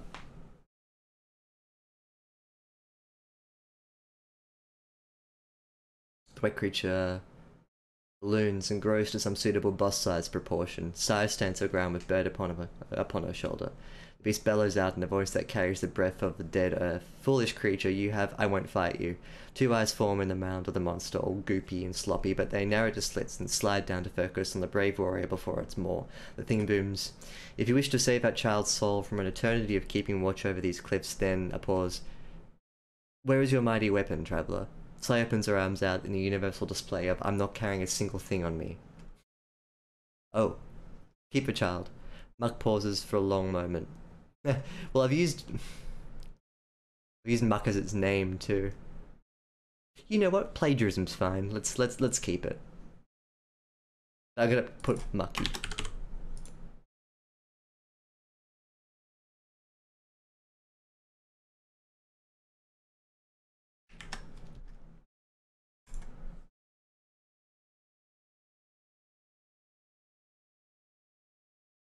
This isn't the actual Muck. What this is, I'm hoping, maybe a bit of bleed through between Sim and the narrator.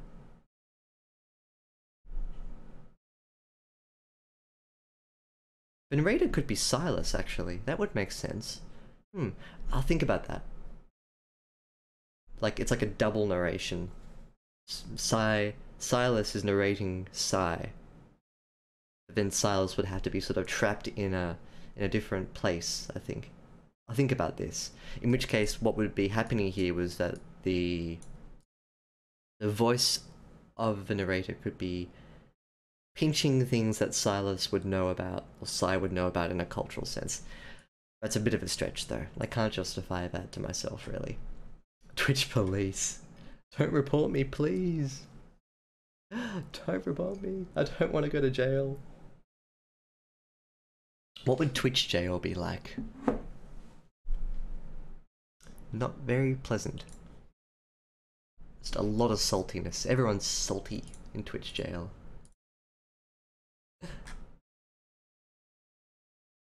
Muck pauses for a long moment, his body still sloshing about with the wind. Good about making shadows in the side. Why did you not pick up the sword? Sai repeats, you can keep it, child, but I want to take one thing before I leave.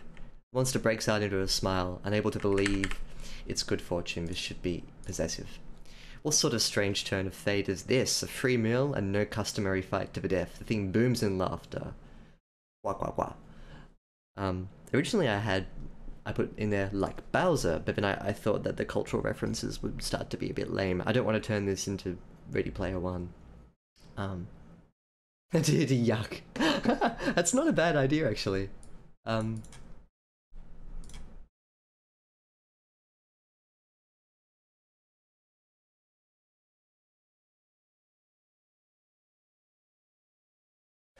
What that does also, sneakily, I'm going to take that suggestion. Thank you, Justin Toons. It sounds enough like Muck that if you know what muck is, you should all know what muck is. And it gives you that same image. This also sounds like, if you don't want to say it's yuck, you can say it's yuck. And give it a bit of a Scandinavian twinge. Yeah, I like that suggestion. Thank you. Or grim. Oh, I like grim.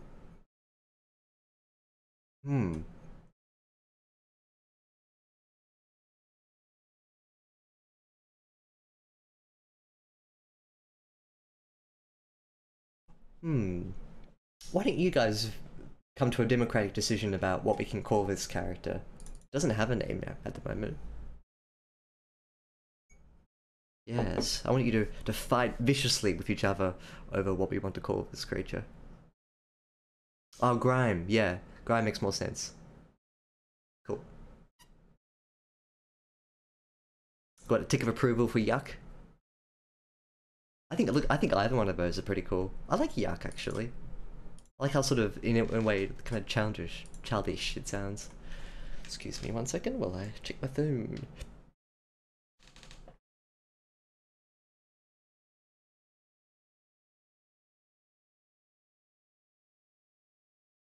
Oops.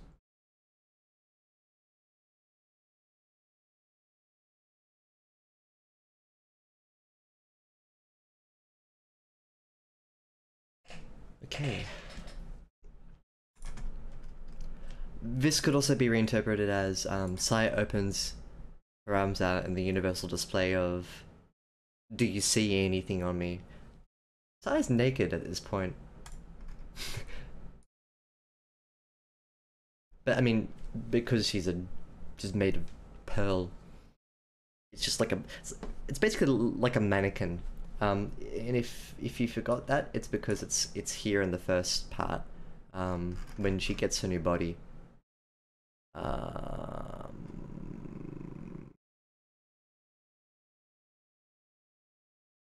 you go, like an angel or mannequin, something smooth.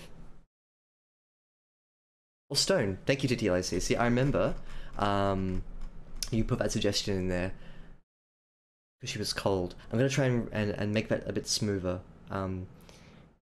To smooth out the impression of what Sai is made of. Good, so we got yuck, very nice. And continues, you won't survive a single day in this universe without a weapon, girl.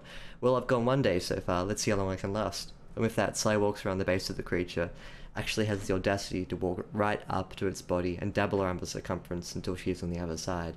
There she comes to the 4 freshly forged pillars of sorrow. There. There she comes to the 4 newly forged. Try not to be too clever with alliteration.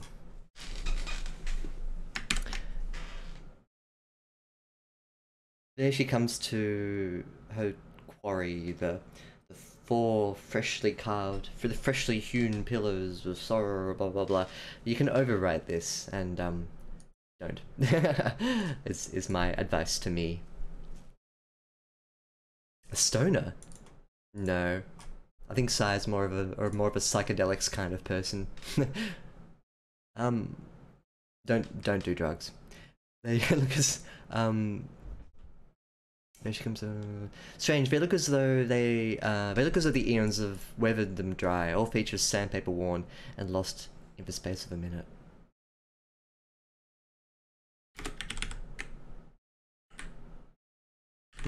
So I takes him aside of Sriram now, an amazing smile.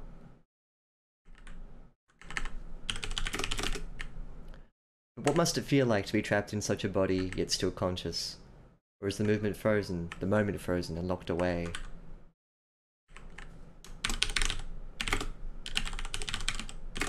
But see, there is still some odd measure of life.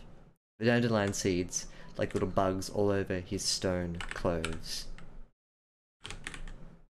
Sai reaches out and grabs one stuck to the outside of the rock, right over Shriram's heart. Gently, with great care, Sai fixes the dandelion seed to her left breast, and there it sits. It sits. Sai takes a few steps back. Now the pillars are simply 4 fingers of death.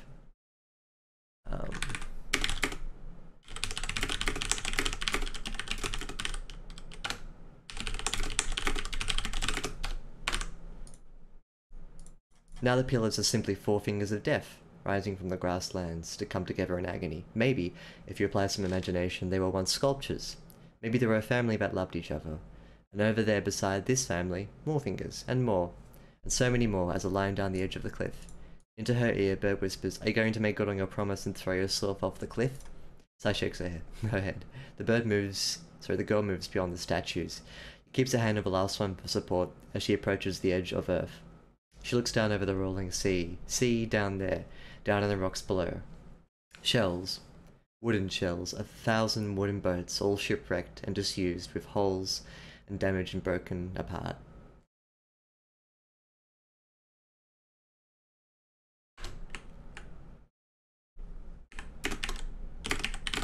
All are broken. Maybe if you apply some imagination, you can mistake those tricks of light and waves on the waves as the broken bodies of people who used to live inside these vessels. Maybe. A wind cries up from below and stings her eyes. Bird murmurs in her ear. The cycle starts and ends here, it seems. Girl turns away and heads back to the boss. "I'll be on my way." "Wah wah wah," replies the creature as the pearl thing and the bird depart. A stoned one. Don't do drugs unless you're sick. Good advice. It's so wholesome too, and so fresh with the kids because of the U.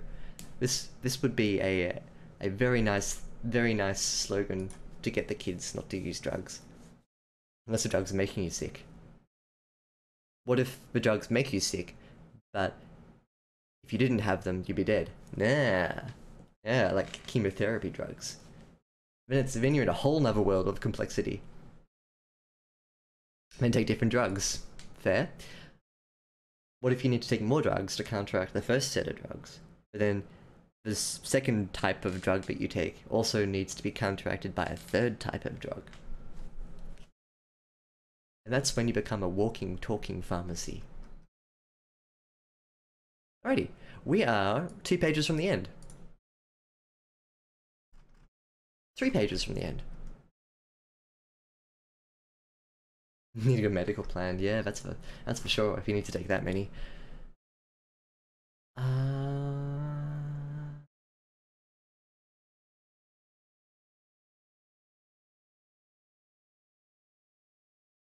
me check something. One sec.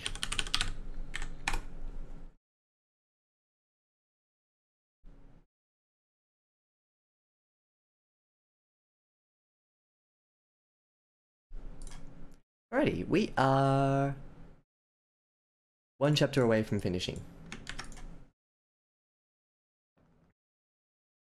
Which is good timing, actually. When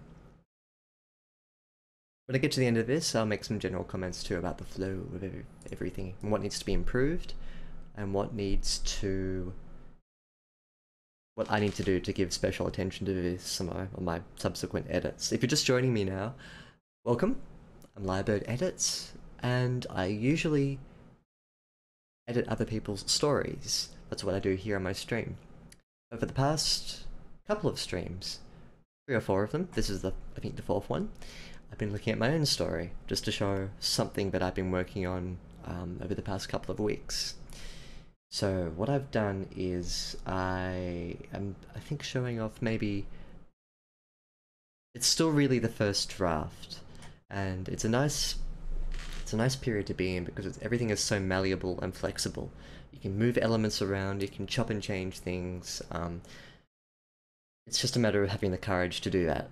So once we've polished this off, I will keep editing it over and over and over again myself, and then in like 4 or 5 months time, I will show a better version of this. And also write more. I write part 2 and 3 and 4 and 5, and eventually it'll be a finished thing.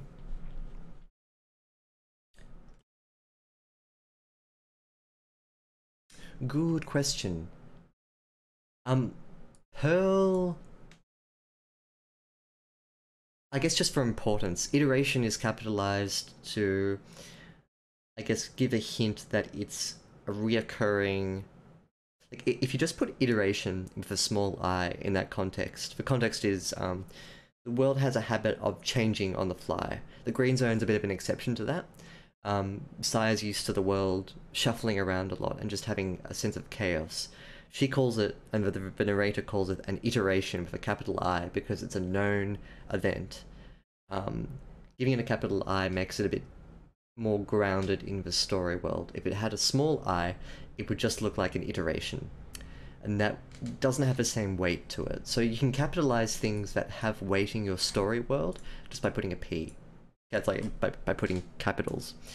You give it weight and importance in the same way that we capitalize G for God. It's a bit different because that's a bit of a pronoun as well. But it's like you're giving a noun pronoun status. It's a small trick you can use to just signify importance. Italics is a way that you can do it as well, but I prefer making it into a pronoun. Back in the calm lands where the grass becomes an ocean, Sai stops by the false shoreline. It's difficult to spot, you have to really look close. But the grass becomes liquid, where metaphor reifies. Back in the calm lands where the grass becomes an ocean, Sai stops on the false shoreline. It's difficult to spot via vision. You have to really look close, but the grass becomes liquid when metaphor reifies. So before, they were on like a plateau that was just nice and grassy, but it is actually an ocean. Green grass, sand, green shallows, and all of the plains before her on this cliff top is another ocean.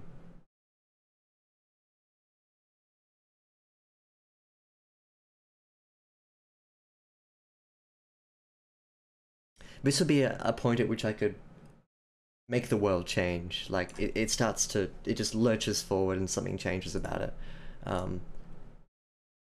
So this is messy because we didn't have an impression of this before, and I should probably signify that the world's changed. I didn't think it had changed. I thought Sai just moved into another part of it and realized it was an ocean.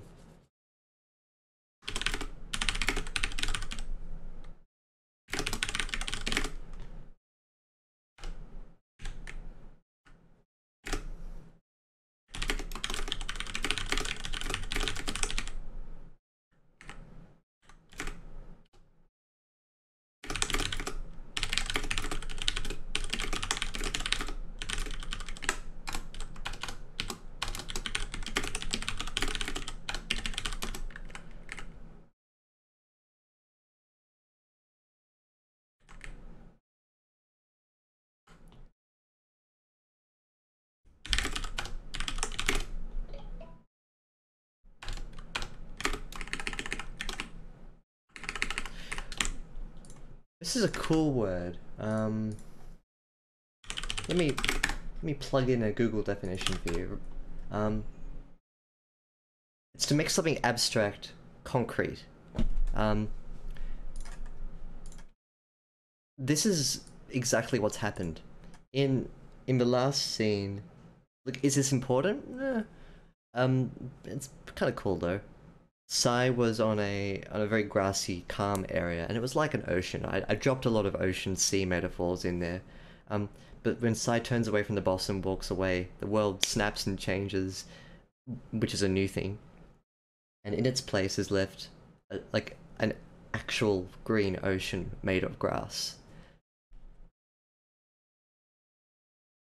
Back in the calm lands where the grass becomes an ocean, Sai stops on the false shoreline. It's difficult to spot with the vision. You have to really look close, but the grass has become liquid, a metaphor reified. I before E, except after C, except in reified and protein, and every other word like that. Green grass, sand, green shallows, and all of the plains before her on this cliff top are now ocean. See? Silas dips his toes in the water and feels the chill bite of liquid dance over pearl finger toes. His feet become emeralds in the light. He smiles. With great care, Sal plucks the dandelion seed from her heart and cups the precious life on the stage of her palms. Bird peers in over her shoulder and the two wait.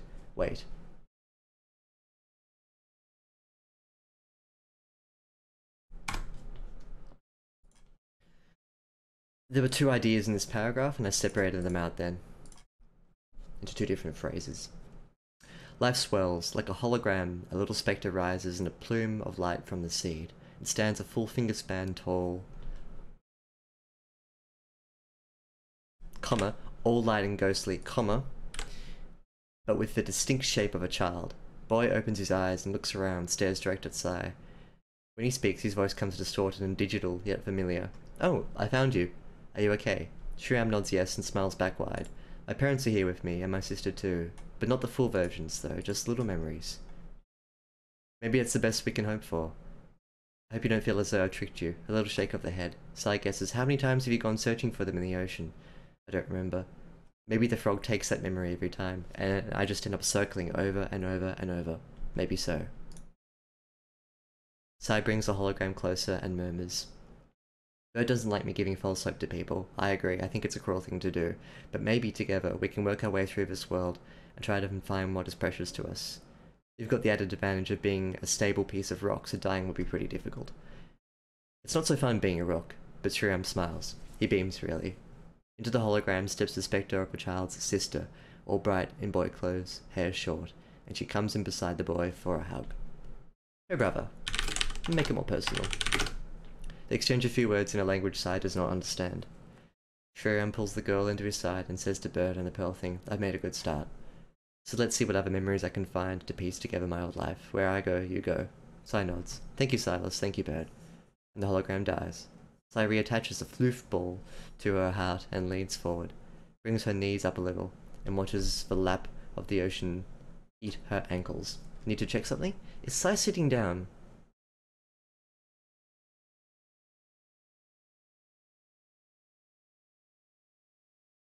Is now ocean. Thank you. Thank you. Word. Clifftop is a single. Why is clifftop not a single word? Yeah.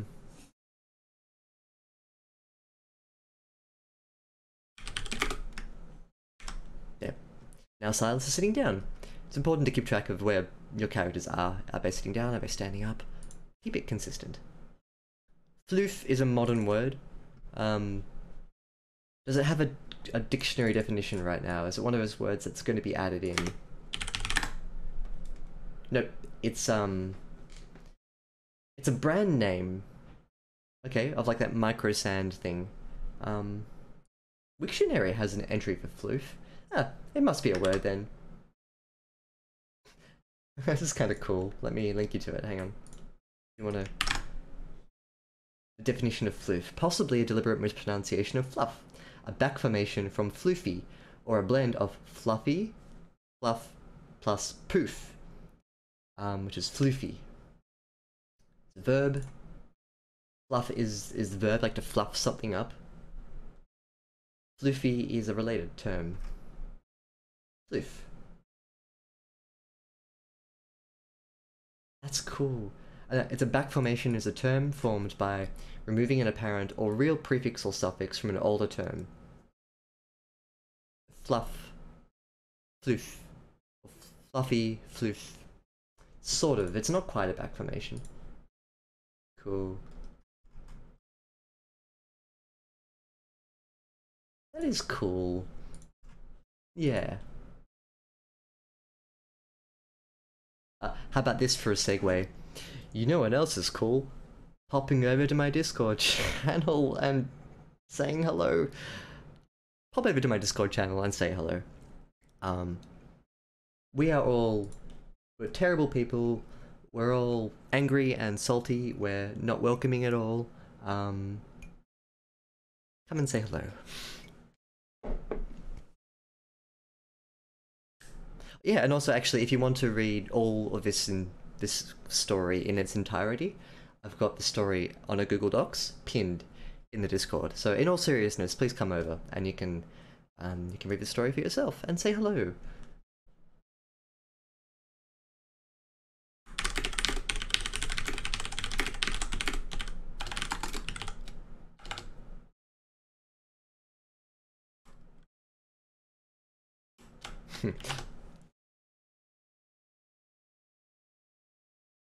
Alright, let's get back into the edit. I got very distracted by Floof.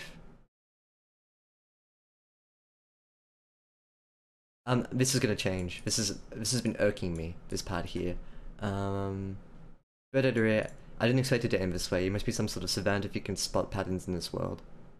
I don't want Bird to say this, because this comes across as like an easy crutch for a character to prop another character up, and it's like, wow, you must be so smart. And the other character's like, ho ho ho ho ho. Yeah, but I'm not going to say it, so I don't want to give the impression at all. So cut it out.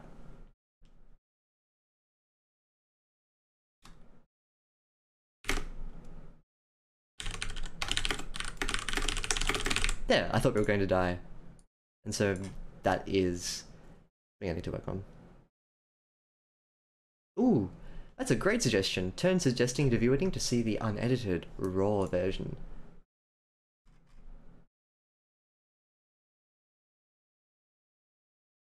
Yeah, that's a good point. Or if you want to see it with TTLACC suggestions so far. And feel free to add your own as well. Feel free to make suggestions. I'm gonna paste over everything from chapter 7 onwards in this document into that document, and that way it'll be up to date. I thought we were going to die, but then says,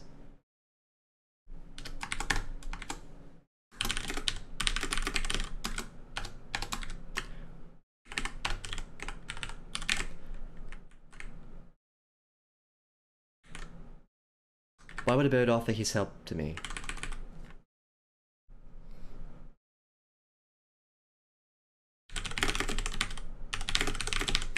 Why did the child appear in the water in need of rescuing? Why was the sword on the beach? Why? Who did it belong to? Why did the frog seem upset that I wasn't playing its game? Why did the sword follow me? Why did the toothed wolf deliver the memory back to me? Why did the grass monster expect me to have a sword? Sly waits a long moment and finds the hardest question bubbling away in her throat. Here it comes. Why did you throw yourself off the edge of that cliff and become a bird? This is, when I wrote it, it's placeholder. So everything that comes here onwards is an opportunity for the narrative to throw itself into the future. Now, this could just as easily not be there in subsequent edits. What it is right now, though, is an opportunity to sort of lay down the groundwork for the future. It can change, and it will change. A bird calls almost like a purr, a rumble, and staggers its response, because I hated being a wolf. What kind of a wolf? The kind that used to serve God, right up until God came and judged the world. Then judged me unworthy, tried to kill me. And the second God came, killed the first God, and nothing made sense. You are a wolf in sheep's clothing, yes. What now? What do you want? I want to kill God. So I breathes out long and slow. This is a biblical reference. Do you understand what this is, people of the chat?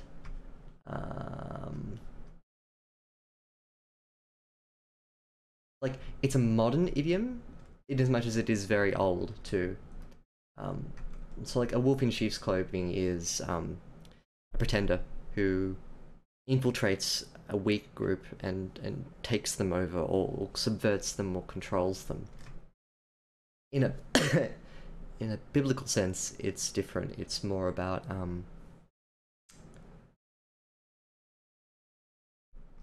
the people who pretend to be believers or religious, but in actual fact they're hypocrites and liars, and they only seek to maximize their own gain from the group, or even worse, to sort of subvert people from the true course of the faith. So, in actuality, it's also a really convenient way to label apostates. To sort of say, like, if you leave Christianity, there's the catch-all clause of, oh, well, you weren't ever truly a Christian, you were a wolf in sheep's clothing. So, this is... I still don't know who Bird is. Maybe Bird will tell me as I keep writing, but I haven't got a solid plan. Maybe Bird is lying, I don't know. But we do know what Bird wants. God's still around. So I breathes out long and slow. Yes, many people like to seek vengeance on that monster, the first god, and all the terrible things it did. So Bird is one more tortured soul to add to the list of things that want revenge. Bird hops down on the creature's thigh and asks, to the creature's thigh, "What about you, Silas? Why did you want to throw your life away?" "Because I hated being a human." "What kind of a human?" "A regular human." "What do you want then?" "What do you want then?" Silas closes her eyes and murmurs, "I want to take this world and squeeze it dry. I want to cup the earth between my hands and gouge all of the evil out." "All evil?" "Yes." Bird waits a little and replies, "Well, we've got a bit more work to do, man. You've encountered one of the celestial weapons so far. Can't be two more, right?" Now, at this point here, I threw that idea down. I don't like it. I don't want this to become like a One Piece-esque story of, like, collect the 6 things and do the great thing. I don't like those fantasy stories. I like, yeah, different things. Sorry, I remembered something. Well, we've got a bit of work to do then. Boop, gonna get rid of it. Sai smiles, stands and kicks the sea away from her toes. Bill calls to the ground. "Let's go together then. I'm sure we can make use of each other." I like that. "You're going to need something to wear for your journey, though." Sai's about to make a joke, but Bird takes to the air. Body breaks into ribbons and smoke. The collection of magic balloons out into a new shape and attacks Sai's body like an ink stain. The wash feels like air, like water, as it smooths over the pearl, covering day with night. A cloak settles on her frame, something dark, down to the knees, the elbows, with a little hood curled up on her shoulders. From somewhere in the fabric, Bird speaks to her. "What do you think?" "It's beautiful." "Thank you." Sai reaches for her heart, down through the outer layer of Bird, and pulls out the dandelion seed through the mess of darkness. There it sits, where it sits atop her new dark skin. Against the wind of its cruel place, the pearl creature smiles and whispers to her friends, "Let's go and kill God then." That's it. This is a nice, contained method of sketching out the future of the story. Don't be afraid if you don't know where the story's going. And in fact, I encourage you to write like this. It won't be to everyone's style, though. A lot of people, when they plot fantasy and speculative fiction, they like to be really concise in how different elements fit together. Like, oh, in this part of a story, like, much later on, this happens, so this needs to happen at the start. And I argue that those stories feel a bit contrived in their construction. Writing like this has the advantage. I don't suggest like everything should be this, but the advantage of doing it this way is that the narrative unfolds in a very clear and natural setting. In addition, if any of this detail I decide is now, like, in a future sense doesn't work, I can come and chop it out. Easy peasy. And I can remanage all the motives to make the future fit with the past. Ideas will change. Your story shouldn't be static. When you start writing your story, you should have a flexibility about where you want it to go. And a nice way of future-proofing yourself is to just throw down an idea like this. I have no idea if Sai really wants to kill everything in the world, or if Bird was a follower of God. I'll run with it, and I'll see if it fits. And the way that my characters will interact with new characters will determine whether or not that fits. Or, if in Chapter 6, Bird needs to come to the fore and reveal its identity, I can then retroactively go back and piece it together. Some would argue that that's not a very good way to do things because you're constantly second-guessing yourself and stumbling over narrative elements. I agree. The reverse is that you run the risk of making your story so static and unchanging that from the start to the end, it feels like the story is on rails. But that being said, that's how a lot of good authors write their stories. On very set rails, but it doesn't feel like it. So it's up to you to figure out what style of writing you like to engage in. I like a freeform because it's fun. And I don't have a sense of attachment over strong narrative elements. Like you heard me saying before on the stream, with things like about the specific, like what happened to Sai in the past. if Sai gave the memory over to the frog, I kind of don't care. They're not the interesting moments in the story for me. The interesting moments is how Sai is interacting with people around him, and what is revealed about Sai. I like how the memory showed us like a bit of an essence of who Sai was as a human, rather than what actually happened to Sai. Personal preference. It's horses for courses. Some people love the narrative elements, and other people love the character elements. A balance is good. Like, I say I don't care about the narrative elements, but I do. It's just not in preference to getting the heart of the story across. That's how I like to write. It's also why I've made suggestions to myself about what needs to be fixed. If you go to the end of the Google Docs page, there are already suggestions there, but I can reiterate them in a sec. Yes, the moving sword is one of the celestial weapons. Actually, you know what? I'm gonna re-mention that. I'm gonna rework it. Not get rid of it.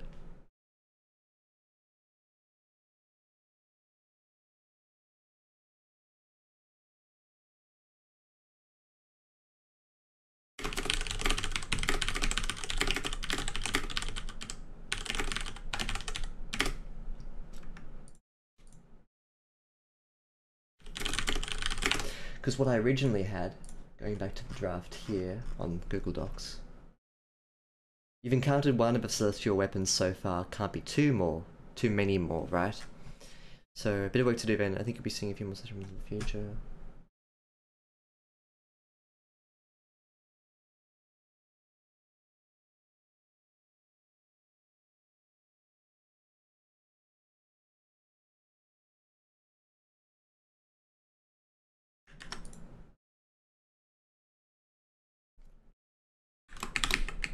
It was celestial and bold on capital. Well. Ah.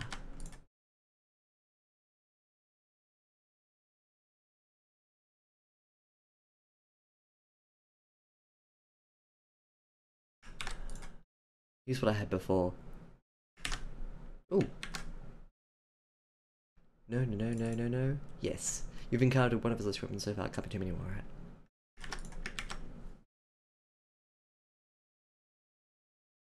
This implies that Sai is collecting them, which I don't want to do.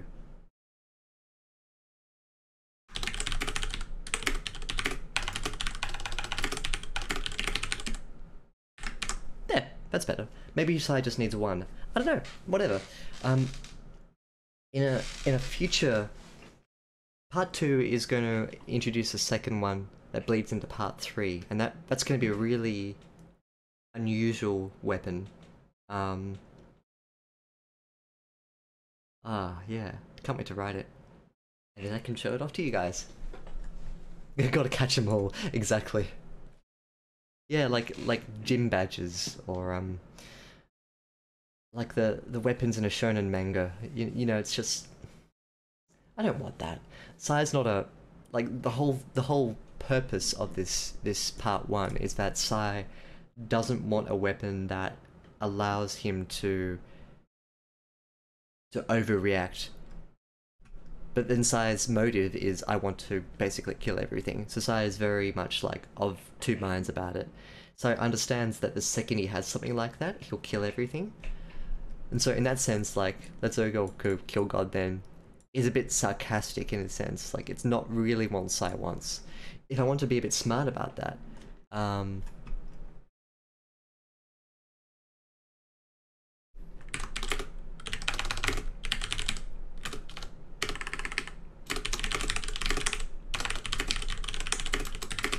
good. So that's how you put a bit of sarcasm in the whole thing.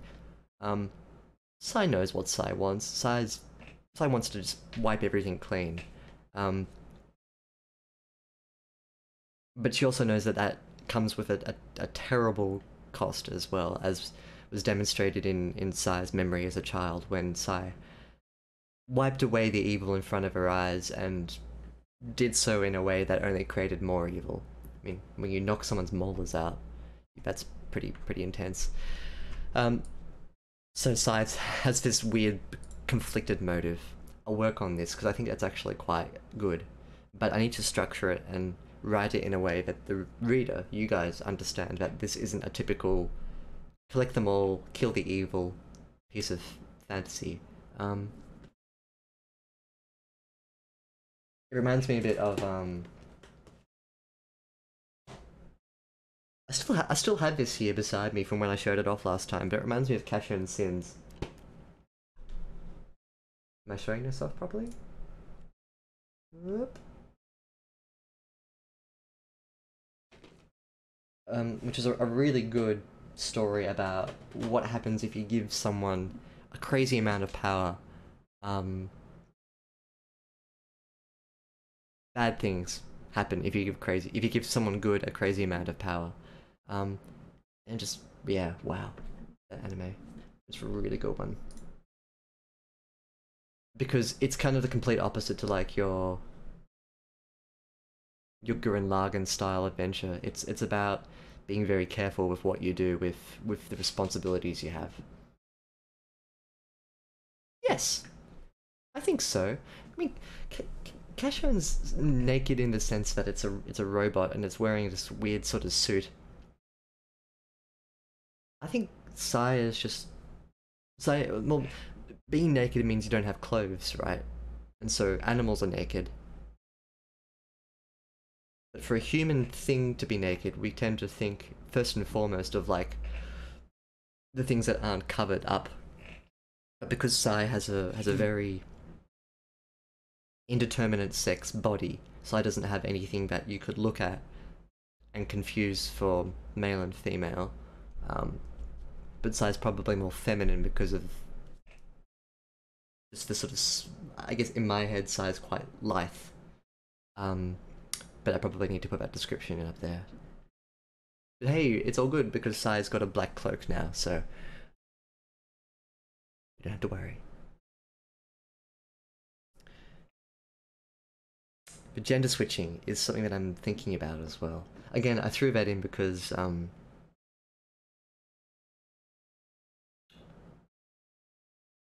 it's an interesting aspect to force Sai's way of thinking into a bit of a different, how to put this.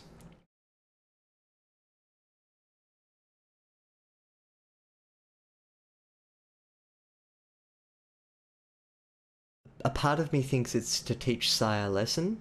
I think Silas maybe um, did something a bit retrograde when he was in the regular human sphere. And this is the world's cruel way of sort of forcing empathy onto him.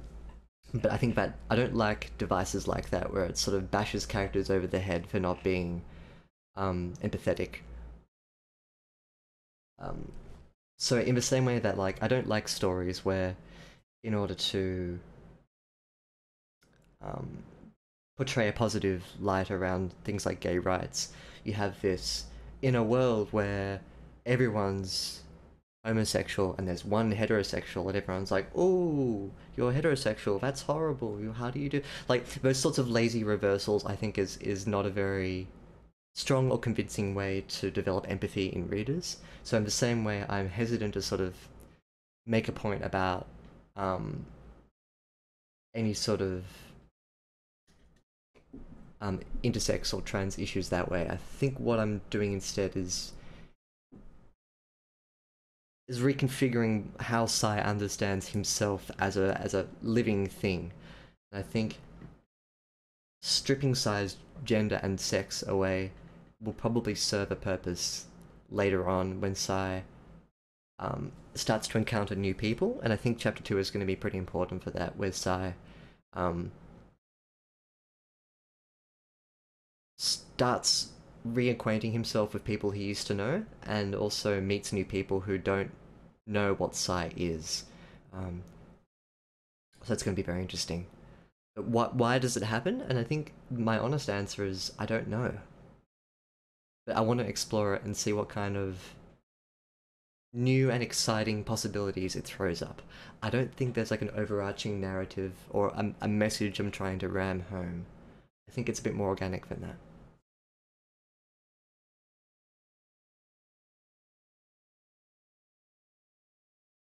I agree with Utopia memories. And I think that's why for now it's not an important aspect of chapter one for Sai's gender identity to be pushed to the front and have it integrated tightly with the narrative.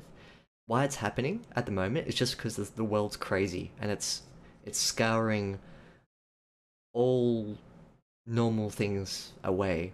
Talking birds, skies that rip themselves open, frogs that talk, swords that follow people around. Sai is made of pearl and doesn't have a sex anymore. It's all washed in with this sense of chaos. Whether or not, and I think it will, become an important aspect of Sai's mentality and understanding of Sai herself, will come in later parts. But it has to come in a way that's organic and that matters when Sai interacts with other people. You can't, like, in the very first opportunity, be like, Sai is horrified to discover that Sai has no more sex anymore. Oh, this is terrible. Woe is me. Why is this happening? Sai doesn't care at this point. Sai is so far beyond caring about anything that's happening to Sai in a physical sense. But slowly, as Sai reclaims herself as a human, it will become more important. That's what I think anyway. Right, exactly. I think we have the same thought. It's way too early. We need to care about the character before their emotions mature at a later level. I agree completely, especially because we're starting with quite a high level emotional states. Then, as you narrow the character and define them more and more, you can start to introduce elements of Sai's uncertainty or Silas's perception of what it means to be a man or a woman. Because I think for us as regular humans, where we don't experience crazy changes in our lives, a lot of what society expects from us is just a given. But when society ruptures and splits apart and everything falls away, and nothing makes sense anymore, not even in like a regular human, like, oh, war has come, we need to be this and we need to be that. It's a much more fundamental, like, what happens when you put a squirrel in space? What does it do? Is that an interesting or useful thing? I don't know. It's certainly interesting, but I don't want to make any grand points about Sai's sex or gender identity in this. I don't want that to be a ruling feature of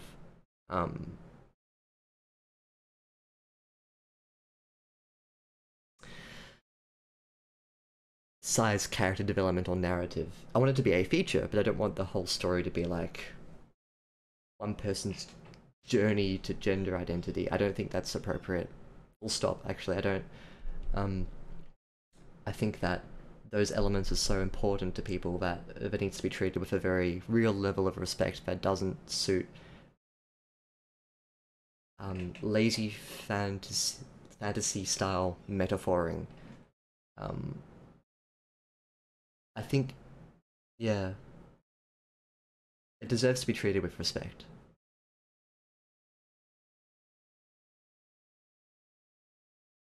Well, it dies because it's an air breather. Not if it's got a helmet and a little squirrel-sized oxygen tank.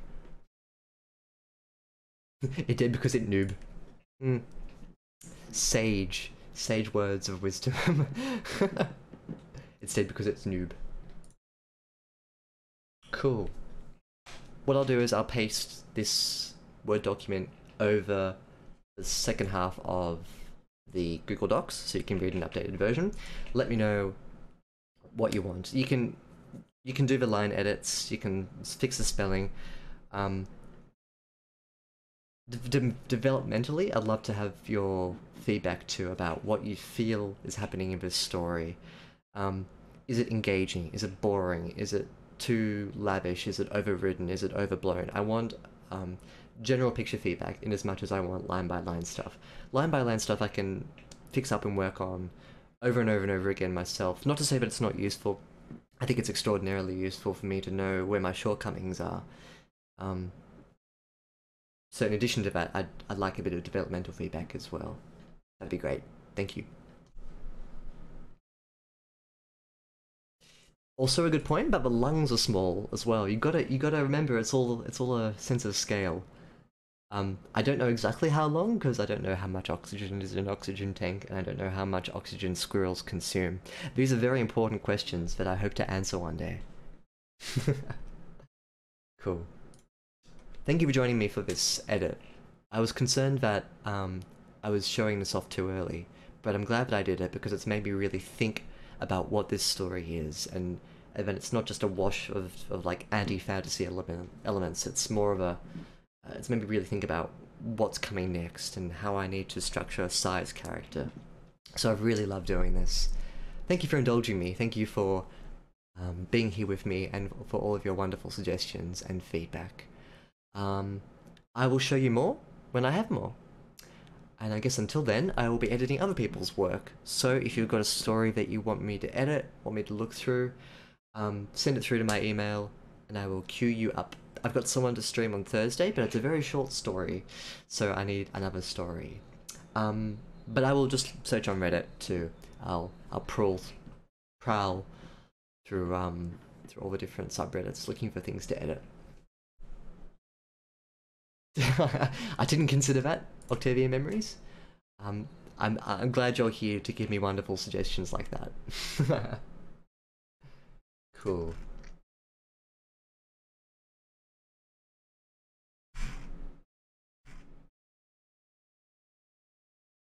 Alrighty, well, we're going to call that a stream. Thank you for joining me. We will catch you on Thursday evening, 9 PM, my time. Until then, have a lovely week. Write lots, and have fun.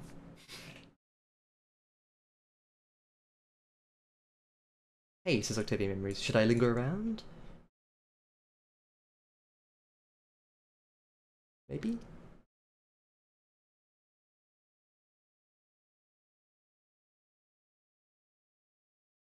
Ah, you can just go into Discord, that's probably easier. 3% just dark energy whale. That's a cool idea, isn't it? Yeah. Discord it is. Okay. Bye everyone. Catch you on Thursday night.